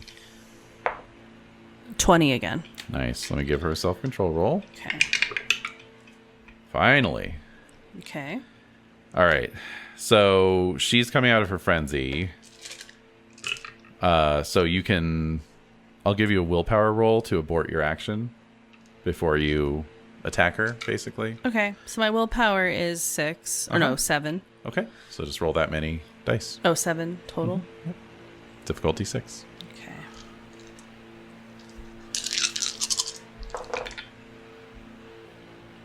Six. 1. Okay, good enough. So you can see the redness dim in her eyes as she is clutching at the wound on her hip. Yeah. It seems to have finally snapped her out of it. And then she's just looking around, and then she looks back at you and she says, I asked you to tell me about the last daughter of Eve. You kept that from me. I don't even know who this child is. And yet you come here to the site of her disappearance, being spirited away by God only knows what it was. No, this is just a random girl that guy, like, Yeah. Elliot's like, ugh. Yeah, he's like trying to get to his feet and like pull his guts back inside. That this guy was responsible for. I don't know who this child is from anybody. He's like, this is fucking gnarly, man. I know. Just sit tight, Elliot. Like, and then he just sort of coughs and he's like, crone. It was a fucking crone. And Marisa like looks suddenly extremely agitated. And she's like, what did you say? And she grabs him and like hoists him up and his guts spill out again. And, I'm going to push her off of him. Yeah. Like, you can't manhandle people like that. Like, that's just bad. And he stumbles back a bit and he's like, it was a crone. That's all I can really say. She was this old lady and she was surrounded by living shadows, and Layla just walked up to her, and then that's the last thing I remember. I couldn't even do anything. None of that fucking matters. I don't know who this child is, so I don't know what your beef is with me. Because I don't know who this child is. So Mauricia is like kind of like putting her hand to her head, which is like smearing your blood all over her forehead, you know. And she walks around a little bit, and then she says, well, that settles it. It's the last daughter of Eve. It has to be if the crone is coming for her. What the fuck? Fuck! You have to find her. Aaron, you have to find her. That's what I was doing before you interrupted me and you were sneaking around. Oh, so you're telling me that's the child? That's the girl? That's the daughter? Whatever? Yes, she's spoken of in our prophecies. And the crone is also spoken of in the revelations of the Dark Mother. She like starts to calm down a little bit. All right, I don't even care about this mumbo jumbo. She was once known as Narcisse. She was Jehovah's second lover before Lilith. She is ancient. She's as old as any being walking the earth today. You're not going to find her by peeking into the Shadowlands or sniffing out her trail. It's going to require far more than that. Well, I'm glad you're here then. I don't have those powers. I can't do that. Then what the fuck are we doing? I don't know. Do you know anyone who's a powerful weaver of blood magic or divination? No. You sure about that? I'm thinking. Give me an intelligence plus occult roll. Let me just think. Okay.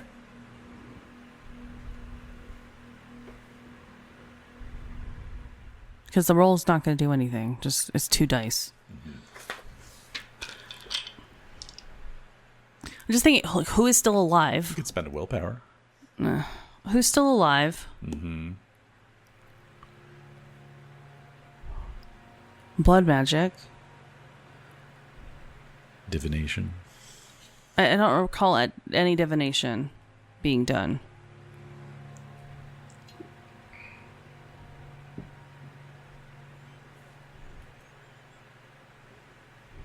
Okay. I don't know. Roll dice. What was the difficulty? I'm going to say since you know them, 4. Okay, 2. Man on. Oh, God. Okay. Yeah. I guess I try to block it all out of my mind. Makes sense. So I say, I guess we need to go to Las Vegas then. Fine. You're not coming with us. I am. Why? In case you hadn't noticed, I'm a little invested in this. Then if you were so invested, why didn't you prevent the boy from...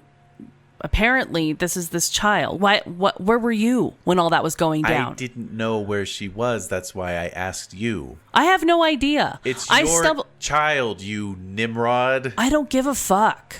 It's not really my child, okay? I don't know whatever fucking little magic shit you did. I don't know what that is.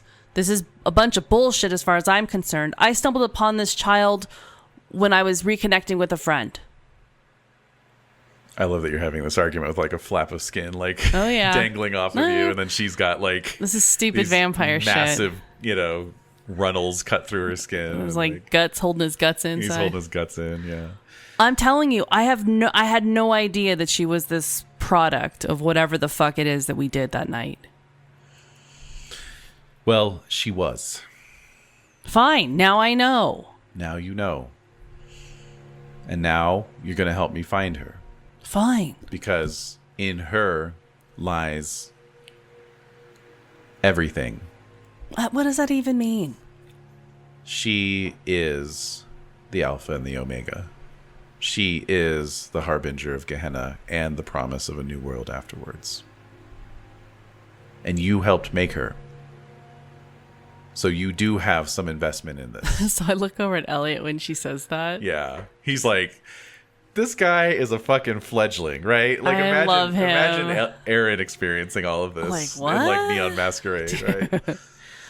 I look at Elliot. I'm just like, don't retain any of this information. He's too concerned with like his the guts. searing pain. So what I'm gonna do is I'm gonna give him some of my blood.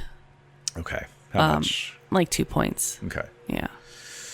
All right. I'm gonna cut my wrist. I'm gonna offer it to him. He takes it. Okay. And Mauricia says, we'll need to sleep here tonight and heal up at least enough that we can pass for mortals on our journey.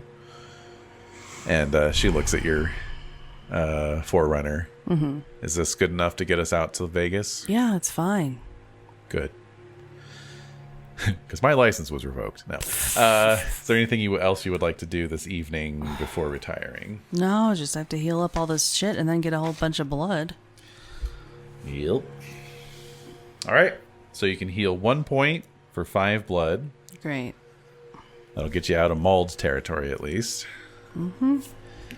And I'll say that although you still have a nasty looking scar on your face, it doesn't look like a big open wound. And neck. And neck, yes.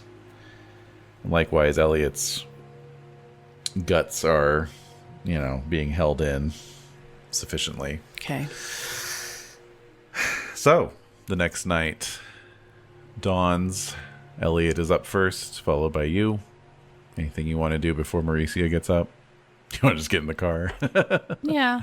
Just get, we'll just get in the vehicle and, yeah. You're going to leave her? No. Oh, okay. No. Oh, okay. I don't need her coming after me. It's like, keep your friends closer, your enemies time. closer. I'm just like, nah.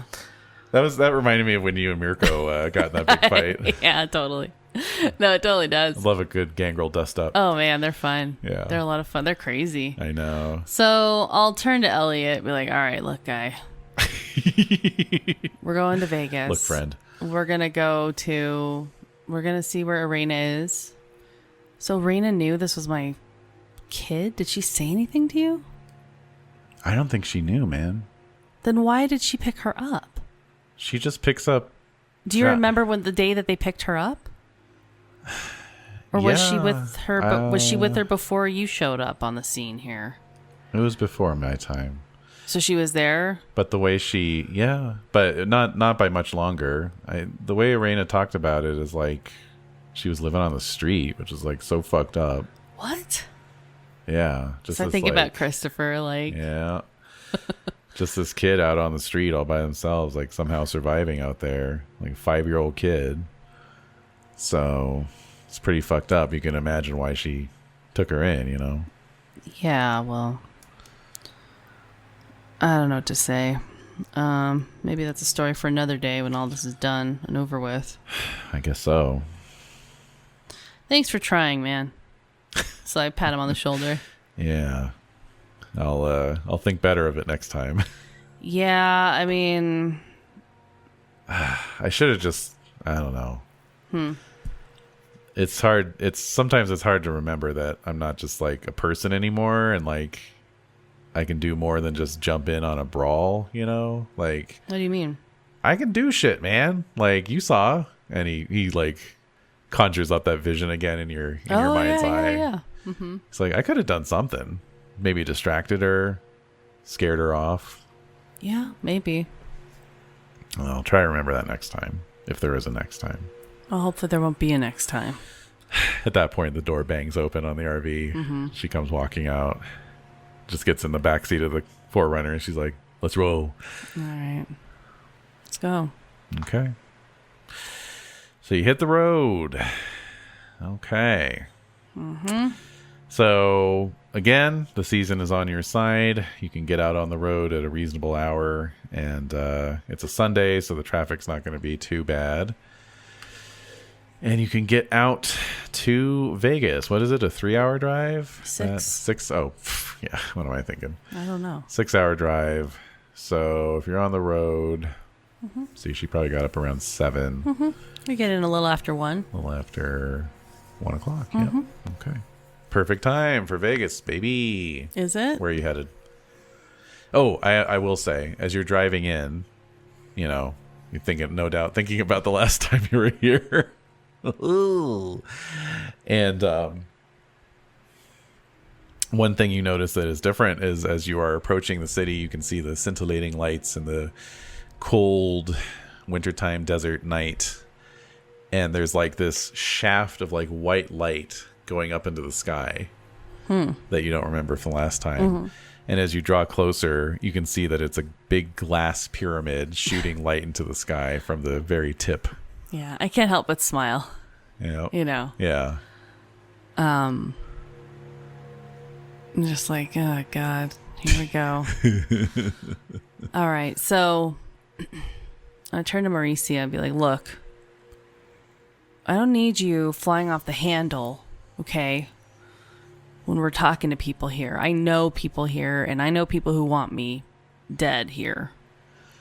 So it's going to be hard enough as it is to navigate, but I have a couple contacts that will hopefully help us out. So I need you to just chill out and trust me.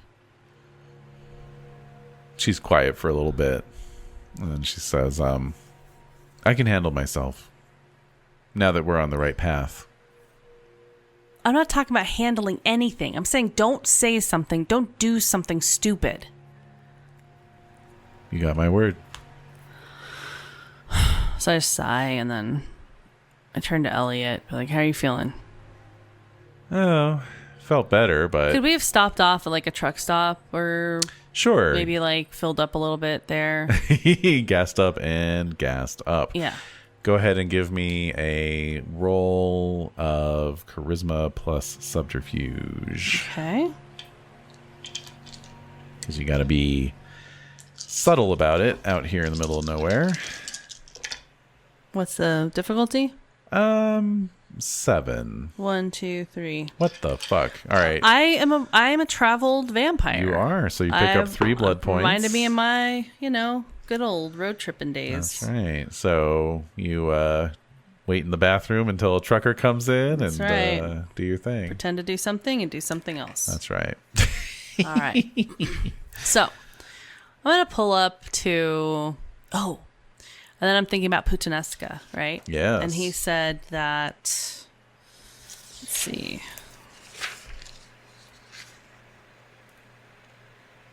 Dante. Puttanesca in Las Vegas. But I know I can find Manon at this pyramid. Yes. So I'm just going to head straight to that thing. Okay. So Elliot's talking about it as you're driving. Please tell me that Goddess is happening at the Luxor. Please, I beg of you. They could have had anybody. They could have had Paula Abdul. They could have had, anyway. Janet Jackson. Paula Abdul. But no. Nomi Malone. Crystal Connors. Crystal Connors, but Nomi Malone. Please tell me Nomi's. All right. So Elliot's telling you about this place, how it's more recent construction. How does he know about this? He works in the entertainment industry. So people were talking about it? Oh, yeah. Okay. I remember. Yeah, no, it was a big deal. It was a big deal. Yeah. And then I remember when, I went on a trip with my dad out there, and we went to check it out, and it was so cheap. It was just so chintzy. But in the world of darkness. In the world of darkness, it's still real cheap. obsidian. But Shit. No. I was hoping. Real obsidian. Yeah, maybe. And the what's the stone? What's the stone from the Arkan something? The Arkan stone? Yeah. It's illuminating the top of the Luxor.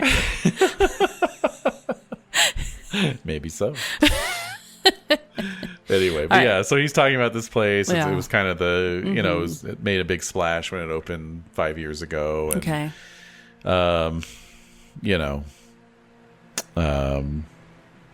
That's about it, really. He's like, I've been out a couple times, and it's all right, Well, where does Serena usually stay?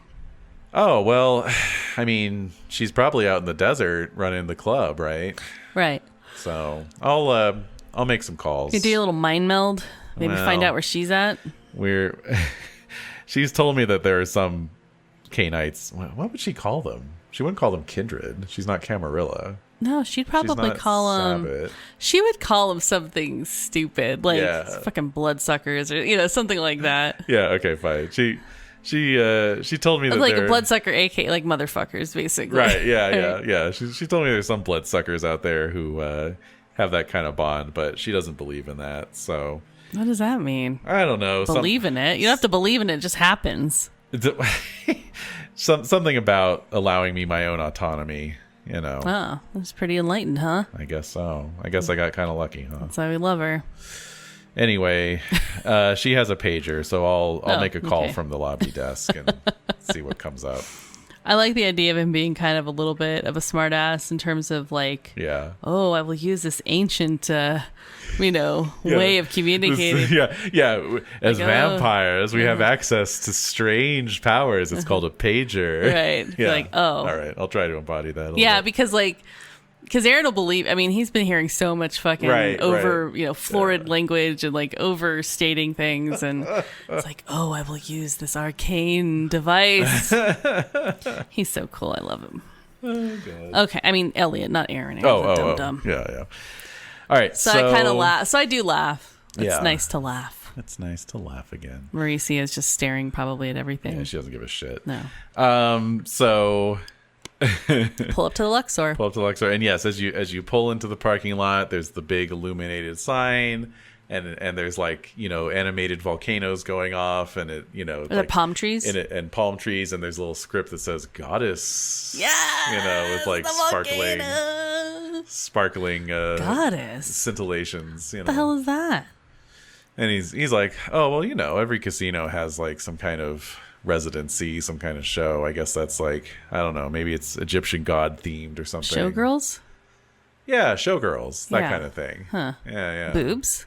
Definitely boobs. Huh. Boobs?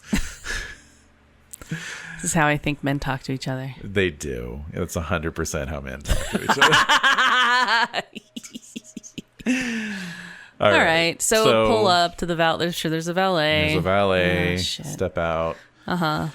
We look like garbage. And we are blood soaked in bugs. And... Bugs? Yes, bugs. No, not really. It's December. There really wouldn't be as many. In the world of darkness. In the world of darkness, bugs are year round. You're right.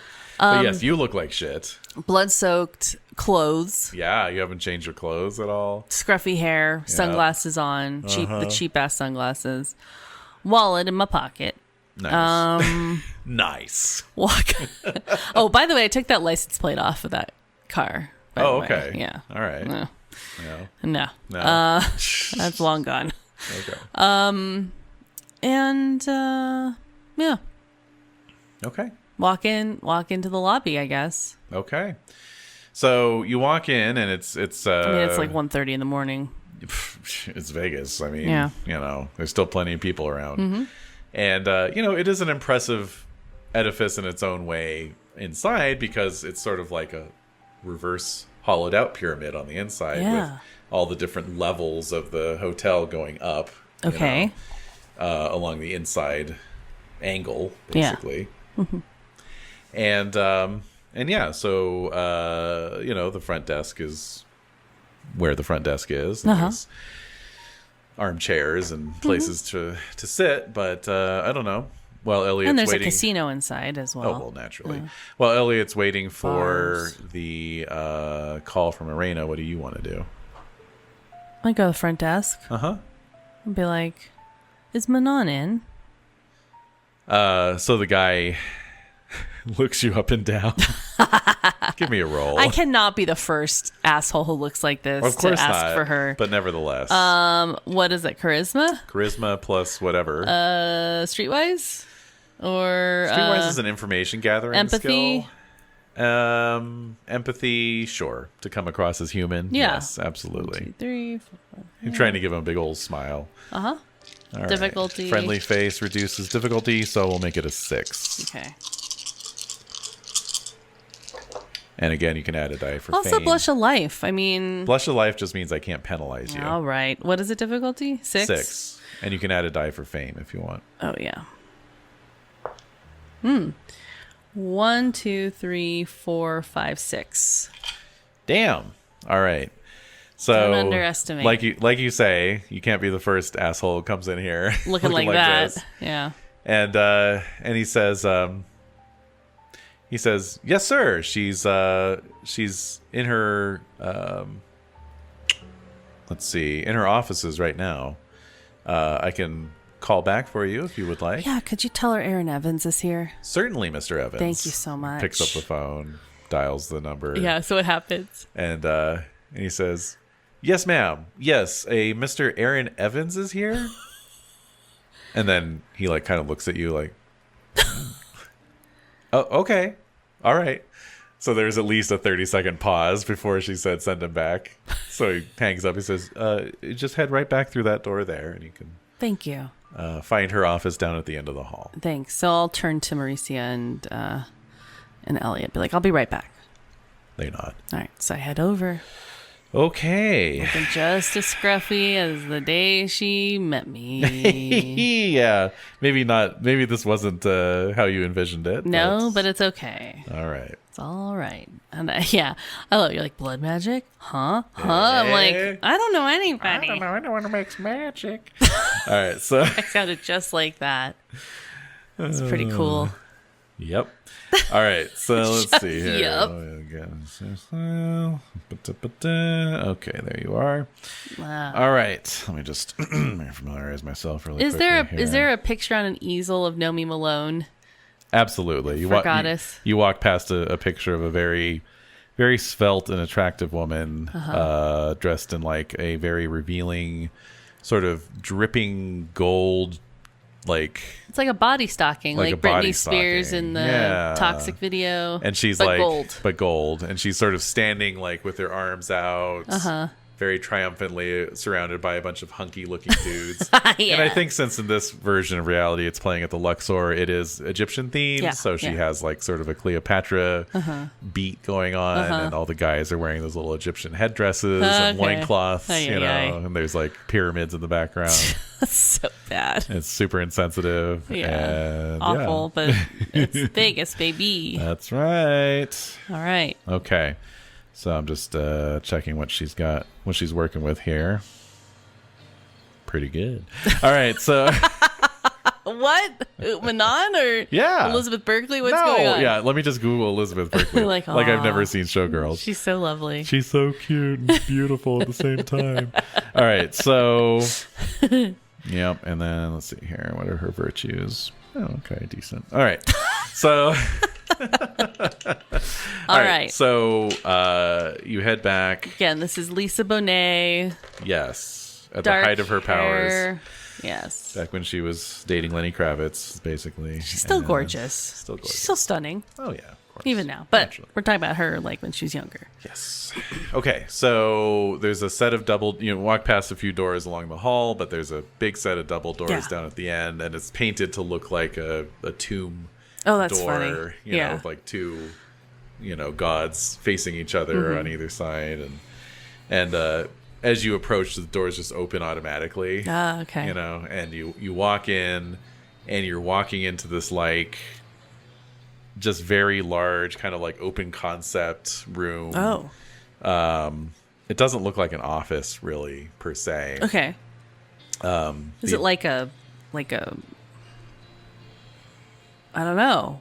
It's not an office, you said? Well, you wouldn't think it was an office. You wouldn't think of it as an office because it's just very large and spacious, and there's like a little sunken conversation pit. Are there windows? No, there but are it not. looks like there's windows. Yeah, well, there's LCD screens. LCD? Yeah, liquid crystal display. Right. I haven't heard that in forever. Yeah, I know, right? Sorry. Very large screens depicting like the Egyptian desert. Yeah.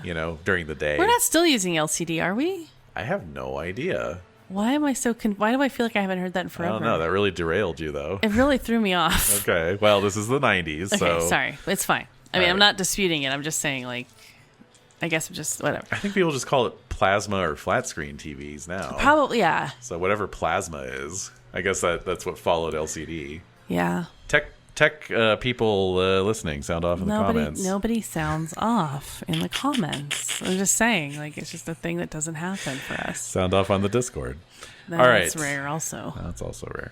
All right, so anyway, these giant screens are depicting these sort of like desert scenes like during the day, right? So yeah, it's very bright. Mm-hmm. And yeah, the Egyptian theming continues. It's not excessive. Yeah. But here, unlike out in the main area, it's very serpentine in its thematic presentation. Okay. So there are like support columns that look like coiled serpents, cobras, that kind of thing. Yeah, exactly. And in fact, there are even some recessed glass, terrariums. Yeah. With various snakes snaking out, basically. Snaking out. Doing their snake thing. Cool. The one conceit to it being an office is that there's a big glass desk over in one corner with a computer on a side table, and it all looks very official. But it also looks very unused and underutilized. Okay. And instead, you see the familiar face of your former pack member, your old lover and buddy, Manon, and she is stretched out on one of the couches in the sunken conversation pit. And are there any people with her? No. Oh. And she's just kind of relaxing. She's wearing half spectacles. No. I was just surprised she's by herself. You can see that she was like looking over some, account books or something. Okay. Right. But as one does when one looks over account books, she's wearing like a very diaphanous, flowy, like Samite robe with nothing on underneath. Okay. So very like provocative as usual, And she sits up a little bit as you come walking in, and she gives a big grin. And she's like, well, look at what the cat dragged in. You look like 40 miles of bad road, my friend. I didn't want to disappoint you. It's nice to know that some things don't change. I nod. Well, come on down and have a seat and tell me what brings you here. Okay. So I walk down and settle in across from her. Mm-hmm. And she's sort of scrutinizing you, and she's like, did you get into a fight with a airplane propeller? Close. They're in the lobby, but oh, wonderful. Anyway, Still associating with the best, I see. I learned it from you. No, but seriously, why you come sniffing around my domain? I wouldn't be here if it weren't for some pretty dire situations happening currently. I know you're kind of in your little bubble here. No, we've got our own problems here in Vegas. Like what? Go on. Like what? Yeah. I'm not even sure I can explain. Anyway, Los Angeles is overrun with Gehenna cults. Same here. What the hell? So I just kind of say that more to myself, you know. Sign of the times, I suppose. I guess. Well, we also have... I don't know if I believe in all of that, even though everything else is happening around me, but we have a harbinger to retrieve from something called a, air quotes, crone. Okay. Narcisse? Hold on. Let me give her a roll. I don't know if you know about any of this. Let's find out. She does have a pretty high occult. I'd imagine after so. all. And she is reasonably intelligent. Yes. Yes. Although not her strong suit. Right. It rings a certain bell, but I can't place it. A crone, you say? Mm-hmm. One of us? Maybe? Strange. She's known as, like, Jehovah's second lover after Lilith? Is this some Bahari shit you're talking about? I don't know. All I know is that there's a harbinger that was kidnapped as a little girl, and we need to retrieve her. Or else things are going to get way worse or something. I don't know. And how do I figure into your plans? We need blood magic. I see. A ritual. Yes. I'll see what I can do. But I need you to do something for me. Whatever you want. There have been some strangers around town. Weird folk. Mortals. They're just thin bloods? A lot of these weird fuckers have been... Thin bloods aren't mortals, Aaron. They're Well, vampires like you might and as well me. be. Interesting. You sound like one of the Camarilla. Look, I don't... You know, honestly, I just woke up like 2 months ago after being in the ground for a nice chunk of time until I got summoned out. Is that where you went? Yeah. I see. Well, does she know that I killed Muhammad? Does she just assume as much? I don't think she would care. Yeah. She was on the outs with Muhammad. Right, you know. right. She was pissed. She was as pissed at him as she was at you. Yeah. Because he kind of forced her out. Right.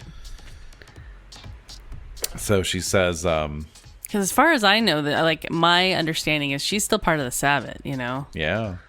Like she's still a Sabbath person. So yeah. So she says, So I guess, okay, before that. Oh, yes. So she's thinking, I'm like, what's your take on all this Gehenna bullshit? Huh. That's a great question, actually. Because like every Do you want me to give you a minute? Every sect and every yeah. Every clan has different opinions on it. Yeah, it makes me think of the, I don't know if it was in the 20th anniversary edition where it was like when you got to see like what every like you'd look at the clan page and then you'd see what every and if they had the same thing for like Gehenna, like a chunk of like, here's what the Sabbath thinks, here's what the Camarilla think, here's what, you know. Right. Here's what Anarchs think, here's, you know. Yeah. Okay. Because that would be funny. Let's see. What do the Setites even want? Asked somebody on Reddit. That's a good question. Let's see here. I instantly go to Reddit. Yeah. Okay.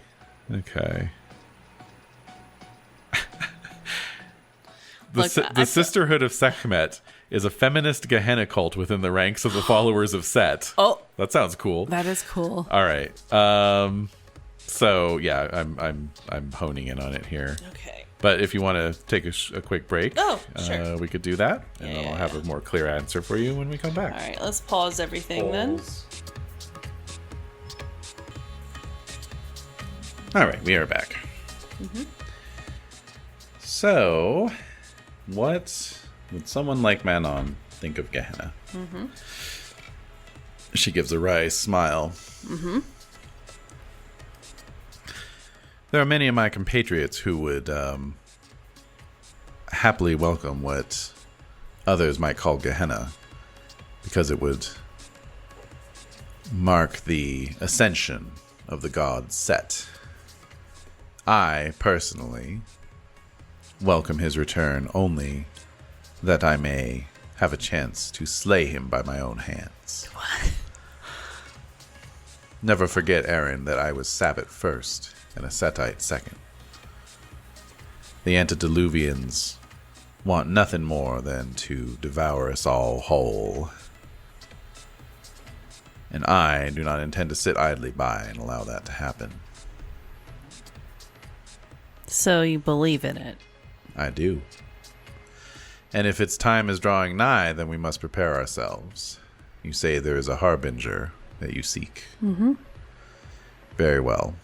I shall see what I can do. I shall consult my rituals and my Loa guides. And I shall have an answer for you within a night or two. I appreciate that. This is not a personal favor to you, Aaron. I wouldn't assume it is. If this brings us one step closer to finding at least one antediluvian that we may slay, or perhaps stop them entirely in their tracks, then it is my sacred duty to help. I nod. In the meantime, as I said, strange tidings abound here in City of Sin. There's strange people. Yeah. Men, women, all ages, ethnicities, body shapes, all mortals. That seems to be the only thing that binds them. That, and when someone with a special sort of sight, like such as I have, looks at them and perceives their aura, it is unlike anything we have ever seen before. What does it look like?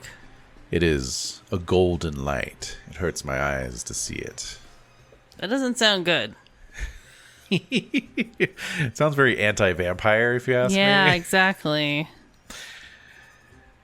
But the strange thing about these folk is that they don't do anything. They have no jobs. They don't gamble. They don't drink. They don't solicit prostitutes from either my ring or any others. They don't attend any clubs.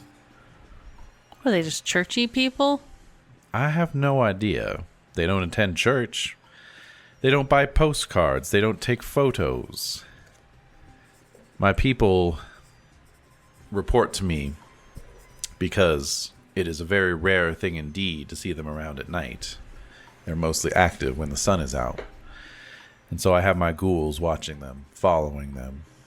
The only time they seem to interact with each other is when they go on a fucking guided tour somewhere out to Hoover Dam, for example. Or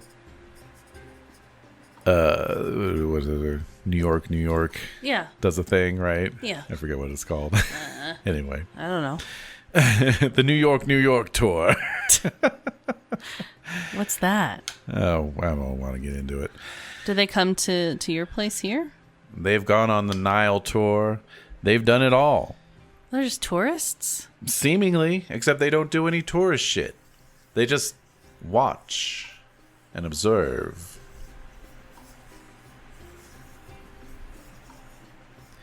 I want you to see what you can find out. Obviously, I am not expecting you to go out of your way. You cannot go out during the day any more than I can.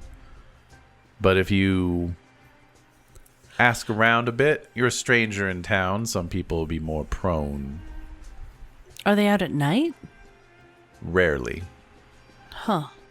How would I know that I would see them? I don't know if I can see an aura or whatever. Indeed. I'm not expecting you to find them, like I say. Just see what you can find out. Okay. While you're at it, you may want to swing by and reintroduce yourself. To who? I'm not going to say hi to Shlomo if that's what you're thinking. Hold on. You've forgotten, clearly. I'm looking for Dante Putnescu. You may want to reintroduce yourself to Prince Benedict. Oh, no. It's one of the few traditions he actually insists upon. Right. That's fine. I'll do that. And if you're concerned about Rothstein, you have no need. He's been forced out. Dante Giovanni holds... Or Putnescu? Giovanni. Giovanni? Indeed. He holds the reins of power in that particular sect at the moment. I met his father? Sire. I don't know. That's the source of your confusion, then. That would be Lorenzo Putnescu. Right. Giovanni, obviously, is no relation other than being his child. But they are on good terms, as far as I know. Yeah. Where is he at? Oh, he's taken over Shlomo's old digs. The Bally's? Indeed. And when you see Benedict, tell him I have that little package for him that he so desires. Okay. Sure. Most of the Canaanites these days can be found at the Creep Show. What's that? It's a new casino, south side of town. What does it look like? You can't miss it. It's a giant cathedral, Gothic. The garish sign overhead with Frankenstein's monster. She'll make that distinction. Right. Dracula, Wolfman, ghosts and goblins, all that sort of thing. They love it there. A masquerade violation, impossible. Myself, I don't go in for that sort of thing, but my old associate Sands loves it. Oh. He's at the Baccarat table every night. At the Creep Show? Indeed. Is there any other kindred I need to be aware of? Well, lots of people coming and going. All right. Well, I really do appreciate your help with this. I know that it's asking a lot, so I'll do my best to research these people and see what I can find out. Good. You've got a trustworthy face. Maybe some folks will be more willing to talk to you than they are to my folk. Maybe. Wish I could say it was good to see you, but... And she kind of like traces a finger over her neck, like where your wounds are. Mm-hmm. That does look like a nasty cut. Yeah. Better watch yourself next time you shave. You hear? Will do. So I get up. She gets up as well. Puts her hand out. I shake it. Bygones. I nod. All right, then. All right. Where to? Benedict. Benedict. That's right. Benedict. Good All right. dick. So I walk out. I tell Mauricia and Elliot, we got to go to the prince and say we're here. Mauricia nods. Elliot looks a little confused because this is not his reality. Right. And he says, well, Arena called while you were in there. Oh, yeah? Yeah, she's hanging out at some place called the Creep Show. I have a bad feeling about this. I can drop you off there, but we really do need to see the prince first. What's up with that? It's just something he requires.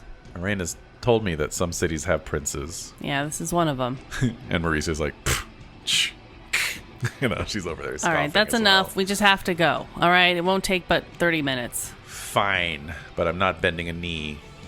No, we don't have to. We have to say hi. As the title sequence from Heat begins to play. Oh my god. So, off we go. Okay. So you call the call the car back around. Elliot casts a sad glance back at the goddess sign. Perhaps next time, he thinks to himself. Yep. And you head out. So if you recall, Benedict makes his residence, his domain, out in a rather garish and sprawling mansion complex. Yep. And so you go through security. You go past the guard booth, and soon enough you are presenting yourselves before the prince. With him today, in addition to a couple of other supplicants coming into town, is a rather nasty-looking Nosferatu. Oh, no. One of these. One of these guys. There he is. Oh. Looking all scheming. Yeah. With his fingers steepled in front of him. And a weird mustache. And a weird little porno mustache. Bald, pointy ears. Bat-like, yep. Very bat-like, yeah. Sort of hunched. Uh-huh. So, so Benedict, if you recall, has olive complexion with golden brown curls and an aristocratic face.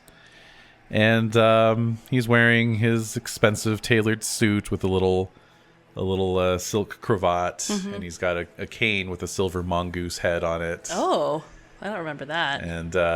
And he says, I never forget a face, even one as mauled as yours, sir.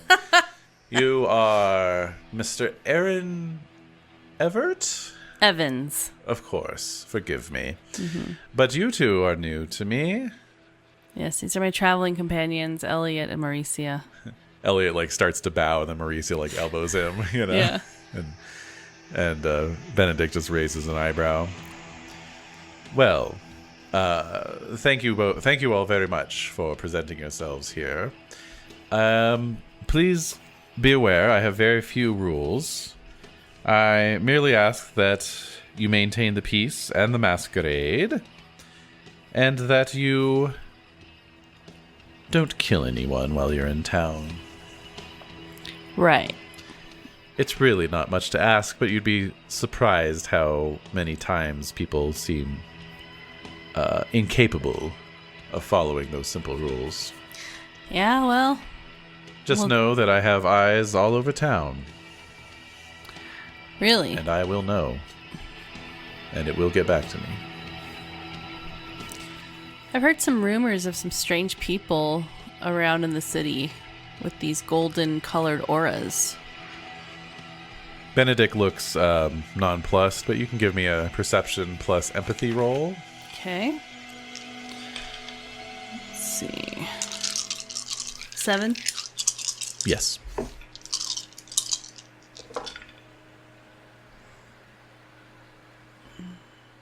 Fail. Okay. He says, many strange folk come and go. Could be any number of things. Montrose, our whining dog in the background. She's fine, everybody. She is. Montrose, weren't you just telling me the other day that there are some sorcerers about? And the Nosferatu kind of shuffles forward, and he's like, yes, my lord, several. And Benedict says, see, there you go. Wizards, sorcerers, their ways are mysterious to us. But if they have strange auras, perhaps some of us may perceive them. Fair enough. It is of no concern. All right. Please, enjoy yourselves while you stay. And if you have any need at all, my man Montrose here can help you. And Montrose gives you a little courteous bow. Thank you. I'm sure, there's people behind us in line. Yeah, there's kind of... It's like when you're ordering donuts, you right. feel a little under pressure to make your selection. Nice. Yeah, good analogy. Very relatable. Thanks, yes. So I'm going to walk up to Montrose. Uh-huh. And I'll just say, what's the deal with this creep show place? So he he rolls his eyes a little bit, and he says, "Oh, that. It's the latest gimmick. It was an old church, an old cathedral, decommissioned and shut down about 40 years ago. But the folks who bought it were reluctant to sell it up until recently. I don't know a whole lot about it beyond that. Every lead I've tried to follow turns up a dead end. I honestly have no idea who owns it, or what their interest is aside from opening a casino, obviously. But I don't know. It's the hot place to be, especially among us kindred. Why do you think that is? Well, I mean, hard to deny that a lot of us kind of like that sort of shit, you know. But, well, there have been some disappearances on the north side of town. A few of our kind going missing. We lost Langley a couple weeks ago. She was a good egg. Drove one of the trolleys every night. Loved it. Then one night just didn't turn up for work. And a few nights later, one of the transient Ravdos who come through here every once in a while went missing. And I've heard word of a couple others. But, this is on the north side of town? Mm-hmm. I don't know. It's all giving me a bad feeling, but... And he kind of like looks over at Benedict, who's, you know, so like, my name is Benedict, and I have a very simple set of rules, you know, like, for the next group of people. And he says, well, the prince doesn't seem overly concerned, so what can I do, really? All right, well, thanks. Yeah, sure thing. But, you know, if you do hear of anything, yeah, do let me know. Sure. Thanks. Be safe out there. All right, so we leave. Indeed. All right, where to? Dumbass Creep Show. All right. So, get back out into the main part of the city and get out onto the strip and start making your way down to the very south end of the strip, which is kind of, you know, it's not a very fashionable part of the strip. It's out near the airport. And, yeah, so maybe a little surprising that it's so popular. Right. I don't know. People tend to, like, gravitate toward weird places. True. Especially vampires, right? Alrighty. And bear with me here, one moment. Okay. So let's see here. You see it much like the Luxor well before you get there. It is indeed a Gothic-style cathedral. Yep. As you pull up towards it, you can see that it's, just like Manon says, it's atop the cathedral roof. It has a big marquee sign with a bunch of lights around it. And it just says Creep Show with, like, you know, various trademarked intellectual property monsters that no doubt violating multiple copyright laws. And it's surrounded by a big high stone wall with, like, iron spikes on top of it. And, you know, there's some spruces and oaks growing on the grounds, so it really does look like it was once an actual church. You know, but you know, there's valets out front taking cars, and there are many cars queued up to get in. And yeah, it looks like a whole scene, man. So I turned to Elliot and Mauricio, like, what do you think? So Elliot says, well, Arena's here, so I'm interested. Yeah, me too. And Mauricia sort of shakes her head, and she's like, it's not for me. I'll take my leave here and go sniff around a little bit, see what I can turn up. Manon's looking into the blood magic, so... Well, that's not to say I couldn't find something. Then why'd we come out here to visit Manon? I'm looking around here, you idiot. Why would it be here? I'm looking around for leads on what Manon asked you to look into. Oh. I'm trying to help you. Okay, well, you didn't say you were looking up for those weird people. I'm going to go look for those weird people. Is that better? Yeah. Fine. So she just gets out of the car and starts walking. All right. So, pull up to the valet. And Elliot's like, man, she's just a barrel of laughs, isn't she? Yeah, basically. All right. You get your ticket and head on inside. All right. Okay. So as you walk in, what you find is... What? What the hell? All right. It's like somebody's put on a spooky Halloween sounds cassette. Like Mistress Black's... Basically. Not unlike. Yeah, indeed. I don't like it. And yeah, so you're walking into this big converted cathedral, and there's like these not booths, but what do I want to call them? Like kind of display cases, I guess. Like, okay.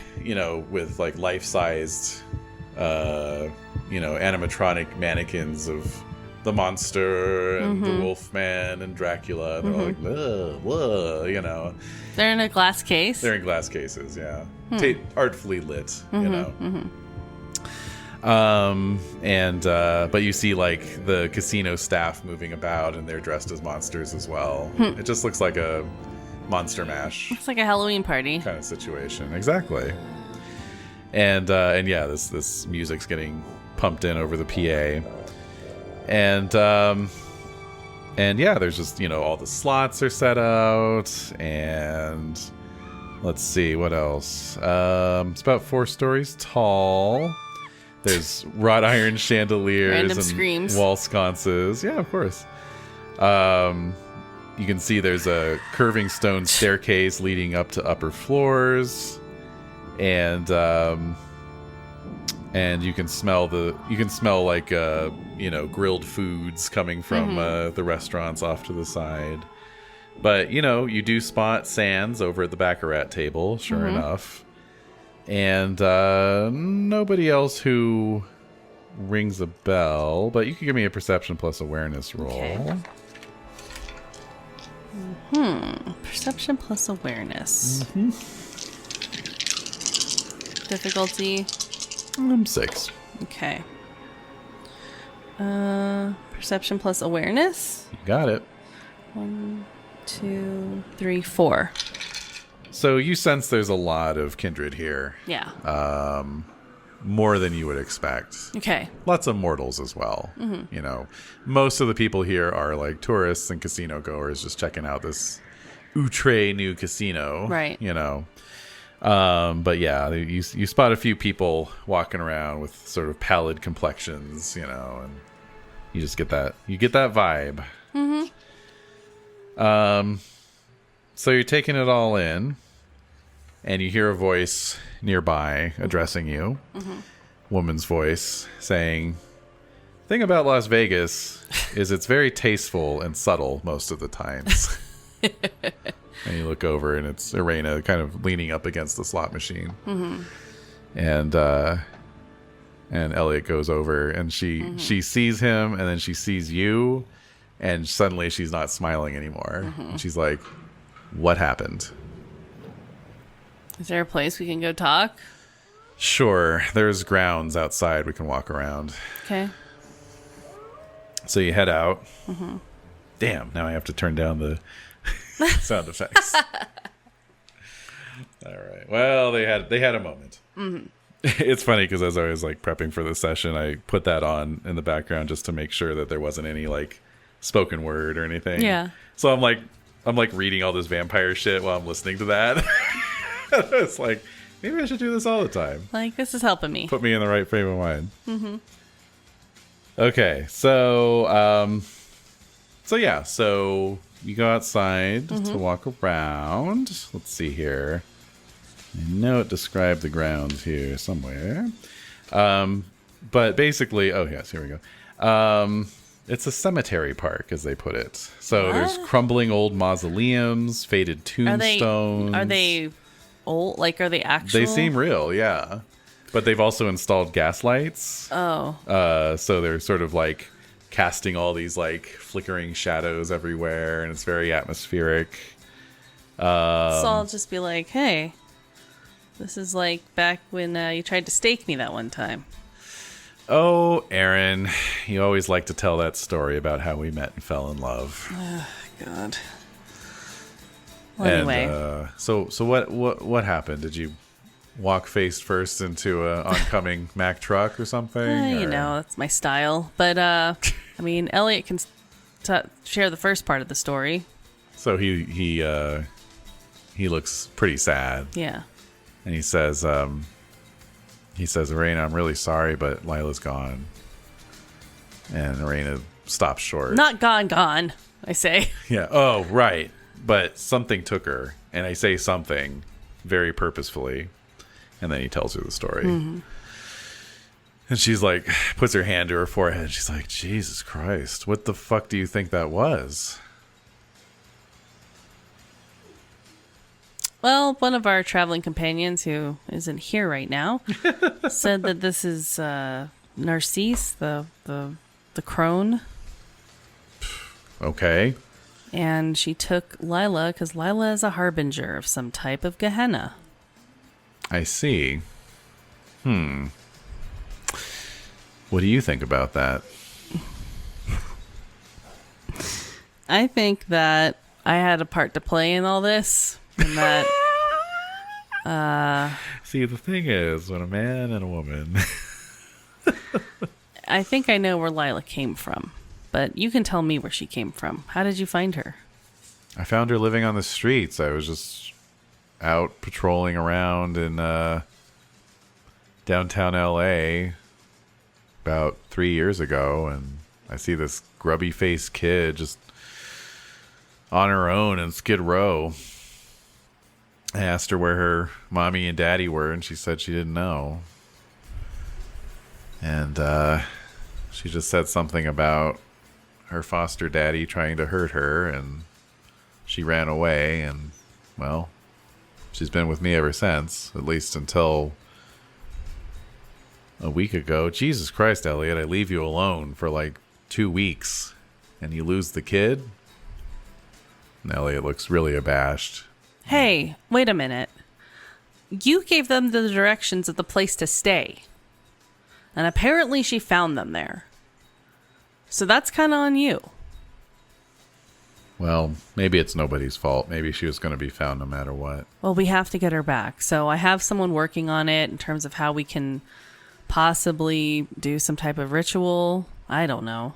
All right. But we can retrieve her from this being. Fine. So we're working on it. Fine. I don't know what to say. I'm just upset. But hey. Did you know that this kid is a harbinger of the Gehenna No, I didn't know she was a harbinger of Gehenna. All right. How would I know that? I don't know. I don't think I would have taken her in if I'd known that. You can see things. Well, I'm not a seer, and I'm not a magician. Right. Speaking of that, have you heard about these weird people that are around town with these like weird auras? I've heard something about it. What and have you there have heard? been some disappearances. So what have you heard? I don't know. That's about it, really. Is it hunters? I don't know. I mean, what I've heard is that they just stand around and watch stuff. So they're watching for something. Maybe they're cultists. Well, if you know anybody who knows more about them, let me know, because I'm looking into it myself. Yeah. I mean, the mafia is usually pretty tuned in on that kind of thing. Any sort of weirdness. They like things nice and predictable around here. Mm-hmm. Yeah, I was going to drop by Dante Giovanni's place. Yeah. He's at Bally's. Yeah, he is. Yeah, he might have something. Yeah. So that's my next stop. Just doing the tour, huh? Kind of.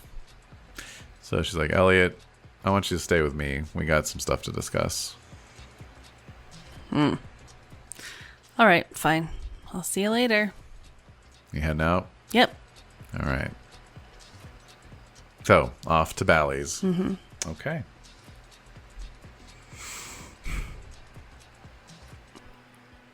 So, I mean, I really don't have very much more to say to Irina. I mean, no, it makes sense. I mostly just wanted to bring that information to her and then also have Elliot, in some better hands. Yeah. And personally, I'd rather just fill up on some blood and make my way to Bally's. Okay. Where do you want to go to get some blood? Just along the strip. Okay. Like I'll park somewhere Yeah. like I did in the past and just like walk down the streets.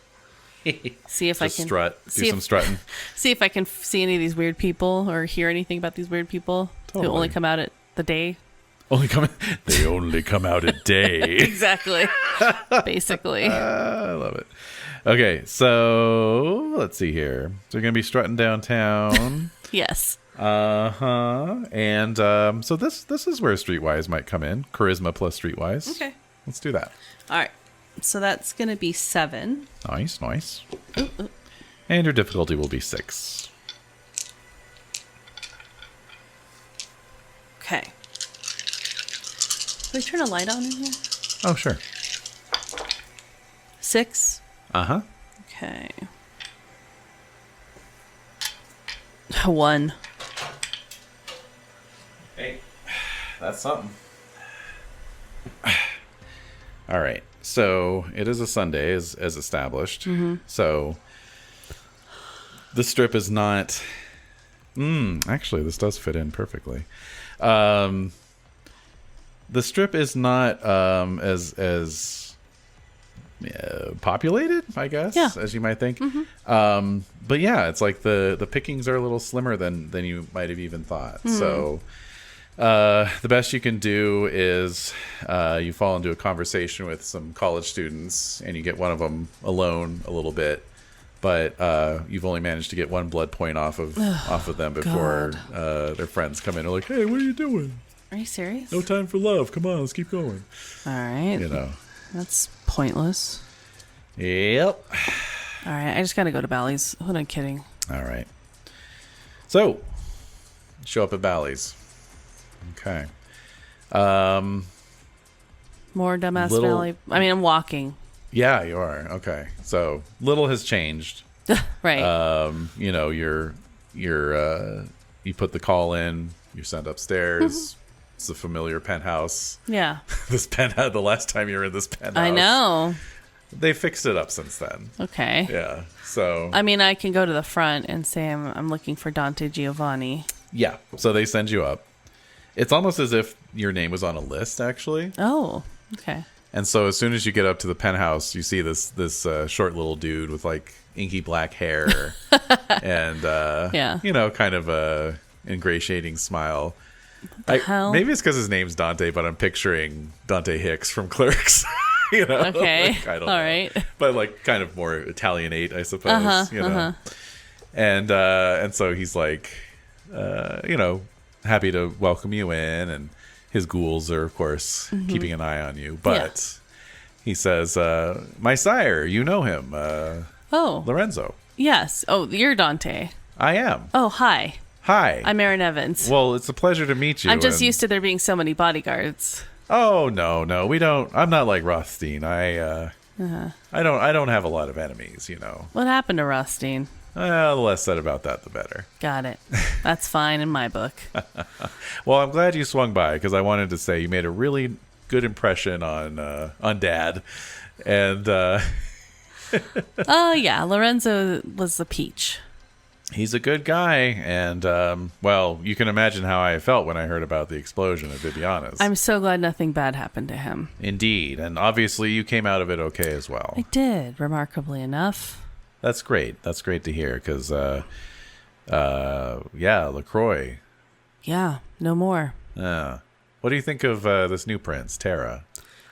Well, to be honest with you, Dante. What? I just love when Aaron like switches gears into like, well, you know, like kind of talk show sort of. Like it's like you're on a talk show. Well, to be honest, it's like let's roll the clip. Yeah, exactly. You know, I'm not a big fan of princes, and of course I paid my respects to Benedict, but I really don't understand the prince system. It sort of eludes me. It just might be part of my nature. well, you know, we Giovanni, we kind of exist outside that system ourselves, so. Yeah, I'm not really into it. Tara's incredibly changeable, fickle, and fairly chaotic. But she's very charismatic, and a lot of people like her. That's what I've heard. What I've heard. Yeah, she has a certain charm about her, I suppose. I see. Interesting. But, yeah. Well, not a fan. Little concern of mine.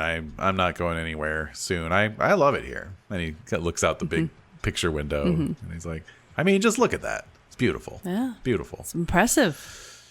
So, what brings you by? Well, I sort of on a mission of sorts, and also just wanted to touch base with Manon. I visited her earlier at the Luxor, and How do you know Manon? I was road tripping through here at one point, and she was dancing somewhere in town. You know. Classic. Yeah. Tale as old as time. Yeah. Well, I probably don't have to tell you to watch yourself around here. I know. She's, I think we're in a bit of a truce right now. She's got Prince... Stalemate. Stalemate or truce? Or truce. Yeah, sure. Yeah. Yeah. She's got Prince Benedict wrapped around her little finger. She's very good at that. She is, isn't she? Yeah. I don't let her near me. Yeah, she's not my favorite person, but I just needed her help with some stuff, so... I see. Just wanted to connect with some other kindred in town. Of course. Well, anything I can help you with? Well, I know about the creep show. Yeah. Interesting place. Yeah, it's a bit odd. I went by there once. It's fine. Yeah. Sands loves it, though. Yeah. And I'll tell you, as soon as he started going, all the other kindred in town started flocking to it. Yeah. But that's probably also just because feeding has just gotten for shit up here on the north side. What do you mean? I don't know. There's just... for a while there, I was hearing a lot, you know, like there just seemed to be this big surge in transients and homeless folk and, you know, that sort of thing. And so feeding was pretty good. Yeah. I mean, here in Vegas, you know, I mean, people disappear all the time. True. But that made it even easier. Right. And then suddenly they all disappear. And it's just a lot harder to find blood here on the north side of town. But then you go on the south side, and suddenly the hunting's a lot easier down there. All kind of centered around Creepshow, actually, now that I think about it. And now the kindred just go to Creepshow because it's easier. Pop your fangs out. Everyone thinks they're fake fangs. They think you're part of the act. They put on these little vignette shows around the casino, like every half hour, you know, like fucking Thriller and shit, you know. That kind of thing. Right. So people will just think, oh, this is just, you're just out walking the floor, you're a walkabout, like doing little performances. So from what I hear, a lot of our kind don't even bother concealing their feeding when they're there. They just go for it. And so far we haven't had any issues. That's so strange. Benedict seems unconcerned, so, you know, it's no concern of mine either. But it's almost like the place was custom made for us. Sounds like a trap to me. Don't think the same thing hasn't occurred to me as well, but I can't see the angle. It's just a casino. Well, I heard there were some strange people in town as well with these really weird auras. I've heard some rumors to that effect. What have you heard? Basically what you just told me, but They just I'm more stand concerned around about the and watch. disappearances. True. Yeah, watchers. I don't know. Who's disappeared? Is there a pattern? No, there was a Bruja last week. Ravnos the week before. Langley disappeared. That was sad. She was great. She was the first one to go. Local, you know. Most of the other ones have been traveling through. And you know the other weird thing about the cathedral, about the creep show? They're not paying any protection money. Really? Yeah, Mr. Manelli. He's kind of the guy who calls the shots here. Yeah, I know Mr. Manelli. Oh, okay, great. Yeah. Well, anyway, he's been by a few times, and yeah, the manager there is kind of dumpy old broad. You'd never think, you know, you work in casinos, okay, whatever. Especially a casino like that, sure, takes all kinds, I guess. But she's adamant. She's not wanting to play ball. Mr. Manelli, he's starting to lose patience, and you know, guy like Mr. Manelli, you don't want him to lose patience. No. Is his daughter still around? Violet? Yeah. She went off to college back east, and she hasn't come back yet. Maybe she never will. Probably for the better. I would think so. Anyway. Memories, huh? Yeah, it's pretty great. Let me tell you, it only gets worse. He gives you a little punch on the shoulder. You've been around as long as I have. Oof. How long Sometimes have you been you just around? want to lay down and put a washcloth over your face. How long have you been around? Well, I was embraced about 30 years ago, but I was a ghoul for about 50 years before that. Oh, wow. That's how we do it here in the Giovanni clan, you know. Wow. You've been around a long time. Yeah. I should be dead by all rights. Right. Some might say I'm an abomination against the natural order, but you know what? Fuck the natural order, huh? Yeah. Hey, so what do you think about all this Gehenna bullshit? That's exactly what it is. It's bullshit. Really? Yeah, guaranteed.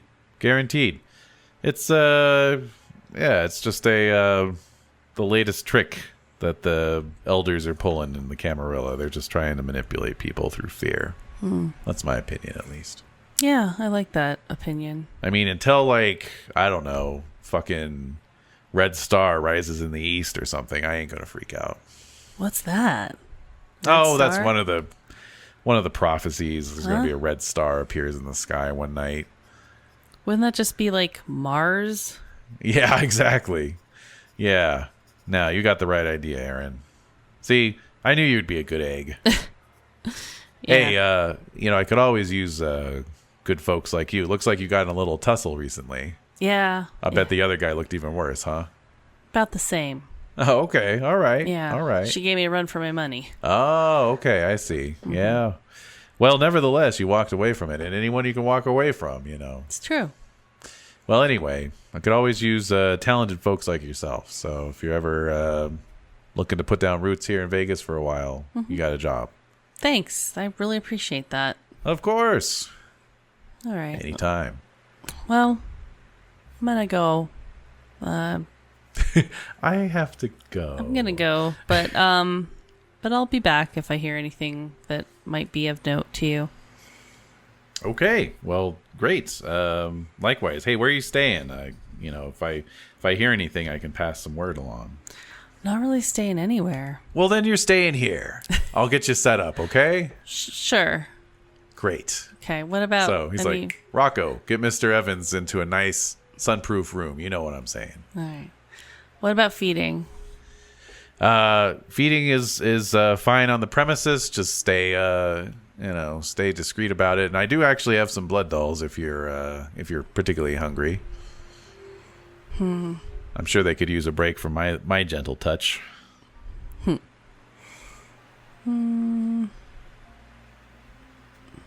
Yeah, sure. I'll take you up on that. Yeah.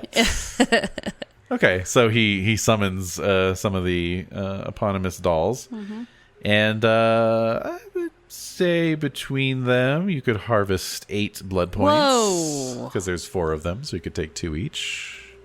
Okay, cool. So I'll take all of it, but I want to use 2 of those extra. 1, 2.